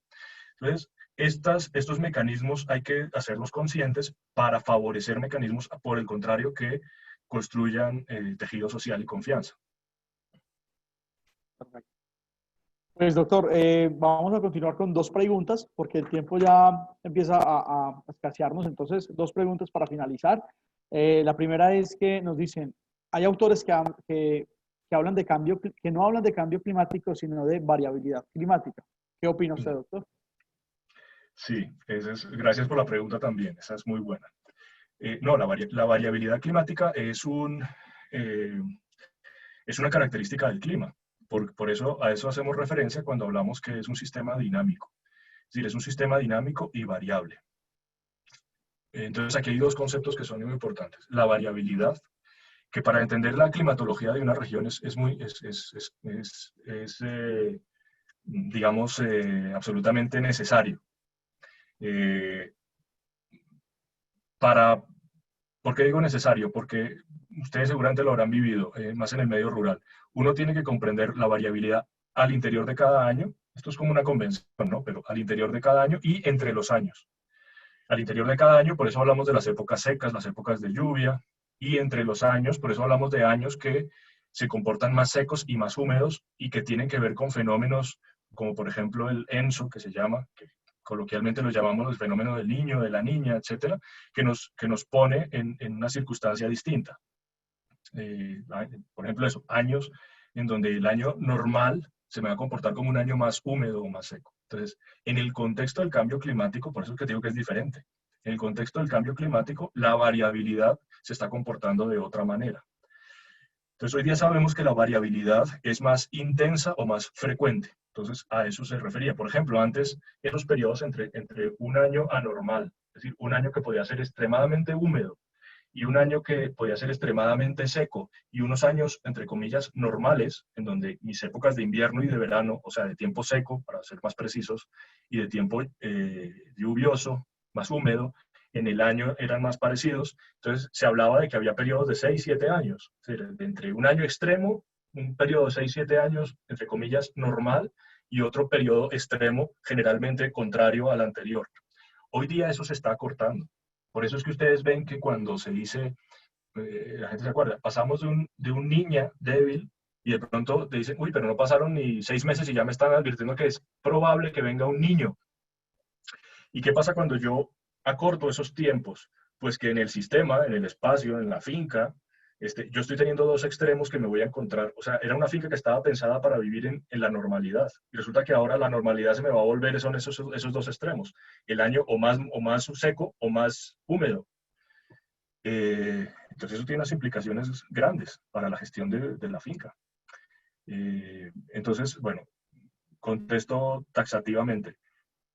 No es lo mismo. No es que haya unos autores, no, no, no. Ahí un tema es que la variabilidad climática se ve afectada por el efecto del cambio climático, y el cambio climático es la denominación que le hemos dado o sea, cambio climático en la jerga, el clima siempre es cambiante, pero cambio climático con mayúsculas es la denominación que le hemos dado, inclusive que ha construido toda una organización, o sea, unas instituciones internacionales, etcétera, y hace referencia a la afectación que hemos hecho al sistema climático mundial por efecto gases invernadero en nuestro sistema climático.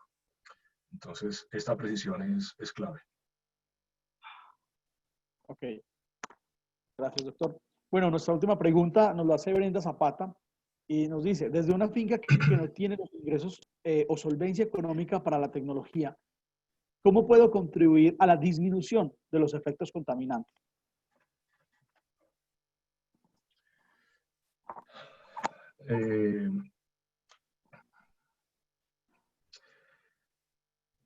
Sí, en toda actividad humana y en toda actividad productiva siempre hay una función económica. Ahora, que eso esté mediado o no por el dinero, eso es otro capítulo. Y esto es bueno también considerarlo. Más en estos momentos. Yo creo que ahora deberíamos reforzar, y hay cosas que nos parecen como muy viejas, ¿no? Y como vieja significa el pasado, y como que el pasado no es la tecnología, y la tecnología es el futuro. Bueno, sobre esas ideas que tenemos en la cabeza que a veces nos complican, pues hay cosas que son fascinantes.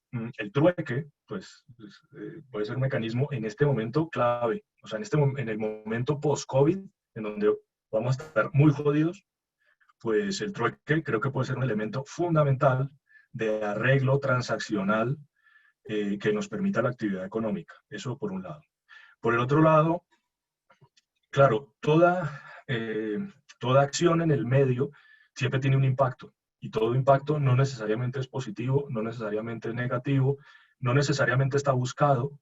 Entonces, cuando yo utilizo una tecnología, y así pasan muchas innovaciones, y inclusive muchos inventos de carácter científico también, yo obtengo unos resultados. O sea, yo utilizo algo y obtengo unos resultados. De pronto me doy cuenta que, oiga, ¿y esto que no estaba yo buscando, por qué pasó? Y digo, no, pues porque hice esto. ¿Ah? Y resulta que, oiga, pasó y está bien, está interesante. Mire qué efectos tuvo. Entonces, lo que te quiero decir con esto es que en una finca, básicamente lo que está haciendo uno es una gestión de muchos ciclos para obtener unos objetivos. Entonces yo estoy gestionando el ciclo del agua, el ciclo del carbono, estoy operando básicamente el negocio consiste en utilizar la energía del sol, la energía lumínica, y convertirla en biomasa, ¿no? Y lo que yo hago es hacer eso con un propósito, hacer eso de la manera más inteligente. Y sobre cada decisión que yo tomo, pues puede ser una decisión inteligente o no tan inteligente. Entonces, por ejemplo, cuando antes pensábamos que el suelo era como un sustrato sobre el cual las plantas crecían, y que lo que importaba era que las plantas crecieran las que a mí me interesaban y no las otras, porque las otras supuestamente le competían mal, y yo quería solamente las mías que crecieran bien, rápido y grandes, y que los frutos fueran gordos y, o sea, pesados, y que para eso yo le tenía que aplicar unos nutrientes, porque la planta obviamente utiliza esa energía para transformar nutrientes que están en el suelo otra vez, en biomasa. Entonces, pues digamos que antes, ¿cómo hacíamos eso? Bueno, pues lo hacíamos con, claro, fertilizantes. Entonces vino listo, utilicemos fertilizantes, hagamos esto. Hoy día sabemos que la fertilización, o sea, hay ciertos principios, digamos, que los hemos vuelto más sofisticados. que sobre las simplificaciones que había sobre la nutrición vegetal, no es que haya cambiado, las plantas siguen necesitando nitrógeno, fósforo, potasio y 40 y pico elementos menores, pero lo que ha cambiado es la manera en que entendemos cómo se dan todos esos procesos en la rizosfera. Y entonces hoy día sabemos que eso es un medio súper interesante y súper complejo. Y si yo lo simplifico y le estoy metiendo, le tengo que meter mucha más plata, mucha más energía. Si yo lo que hago es que ese medio lo enriquezco y lo gestiono, pues ese es un medio que me va a responder mejor a mí, a mis propósitos. Entonces, aquí solamente una línea. Cada vez más los biofertilizantes, por ejemplo, los bioinsumos van a ser más, ¿cómo decir?, más comunes. Más comunes porque tienen unos efectos interesantes, pero el chip para usarlos tiene que ser distinto, porque un bioinsumo, según cuál, puede ser, por ejemplo, un microorganismo que ayuda a que la planta haga la absorción de fósforo. Entonces hay que entender que ese microorganismo está vivo. Es como un paisano que yo voy a traer y lo voy a instalar en un hotel. ¿Qué necesita entonces en ese hotel para que ese paisano crezca y se reproduzca y vaya más? Si yo no entiendo eso, sino que lo que entiendo es que antes le echaba un polvito que era, yo qué sé, roca fosfórica, así, y ahora lo que le echo es un polvito igual, pero que es otra vaina que es como milagrosa, y no entiendo eso, cómo funciona, de pronto lo estoy fastidiando. O sea, no me va a funcionar como yo pensaba, y digo, esto no sirve para nada, vuelvo a mi modelo anterior, y resulta que en realidad, si lo utilizara bien, sabiendo cuál es el principio biológico que yo estoy estimulando, a mediano plazo estoy mejorando mi suelo y estoy bajando radicalmente los costes que antes gastaba en ese tipo, por ejemplo, de fertilización.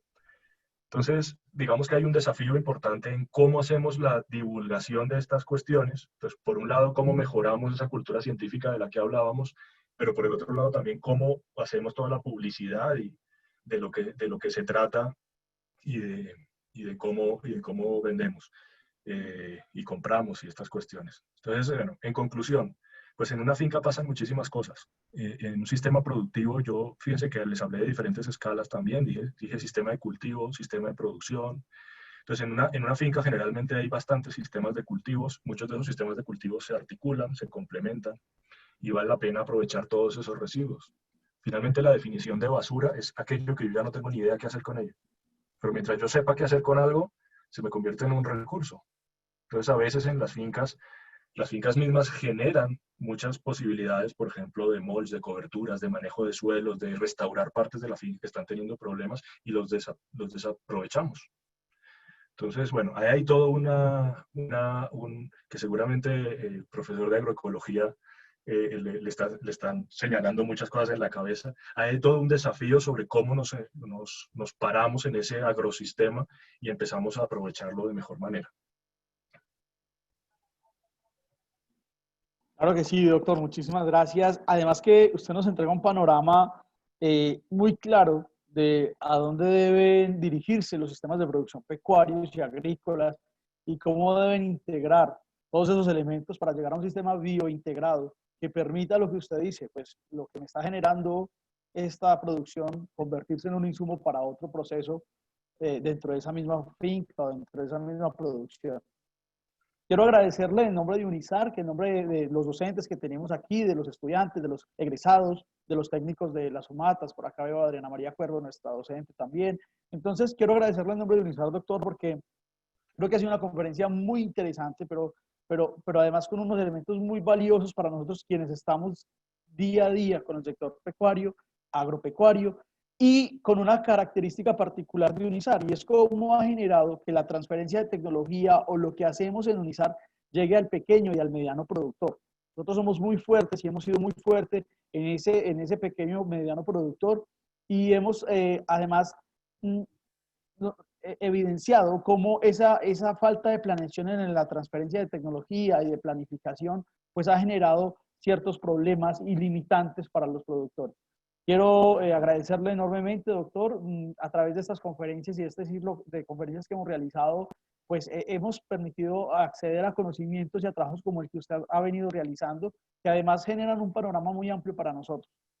Pero además, como nos los han expresado muchos de los técnicos de las UMATAS de este departamento, de Risaralda, que en su mayoría son egresados de nuestra institución, es como un pincelazo de actualización o de retomar algunos conocimientos que tenían por allí olvidados o que por su día a día o su quehacer pues los tenían como al margen. Entonces, muchísimas gracias. Creo que fabuloso los comentarios en el chat. La asistencia también estuvo muy bien. Entonces, un abrazo desde UNISAR. Quisiéramos poder tenerlo cuando esto termine y cuando podamos estar nuevamente en la presencialidad, tenerlo en nuestro campus. Nosotros tenemos un campus muy interesante donde tenemos granja agrícola, granja pecuaria, y eso nos ha permitido un sistema de agroecología bien importante con nuestra gente, con algunos sistemas muy interesantes que además lo realizan los estudiantes. Y semestre tras semestre se trata de dar una continuidad que no es fácil. Usted entenderá que los estudiantes salen a su periodo vacacional y seguir esos procesos a veces es complicado, pero eso tratamos de hacer. Entonces, para mí, para nosotros, para UNISAR sería fabuloso poder tenerlo en algún momento en UNISAR, en nuestro campus, y bueno, que conozca un poco de lo que hacemos también. Claro que sí. Bueno, pues nada, muchísimas gracias y como dicen aquí, a la orden. Ya me tienen pisteado. Entonces, en lo profesional, ahí en Agrosavia, lo que necesiten, y por un lado, y por el otro lado también puse ahí un sembrador, entonces de vez en cuando ahí en Twitter o en estas cosas suelo escribir cosas y bueno, ahí me encuentran un sembrador, @. Entonces, pues eso, a la orden y seguimos deliberando. Claro que sí, doctor, ya lo tenemos pillado, ya sabemos cómo encontrarlo, así que muchas gracias. Muchas gracias, No, un a abrazo ustedes. a todos, gracias por la Muchísimas participación. gracias a todos. A usted, doctor, gracias por estar con nosotros. Un abrazo, hasta luego. Feliz tarde.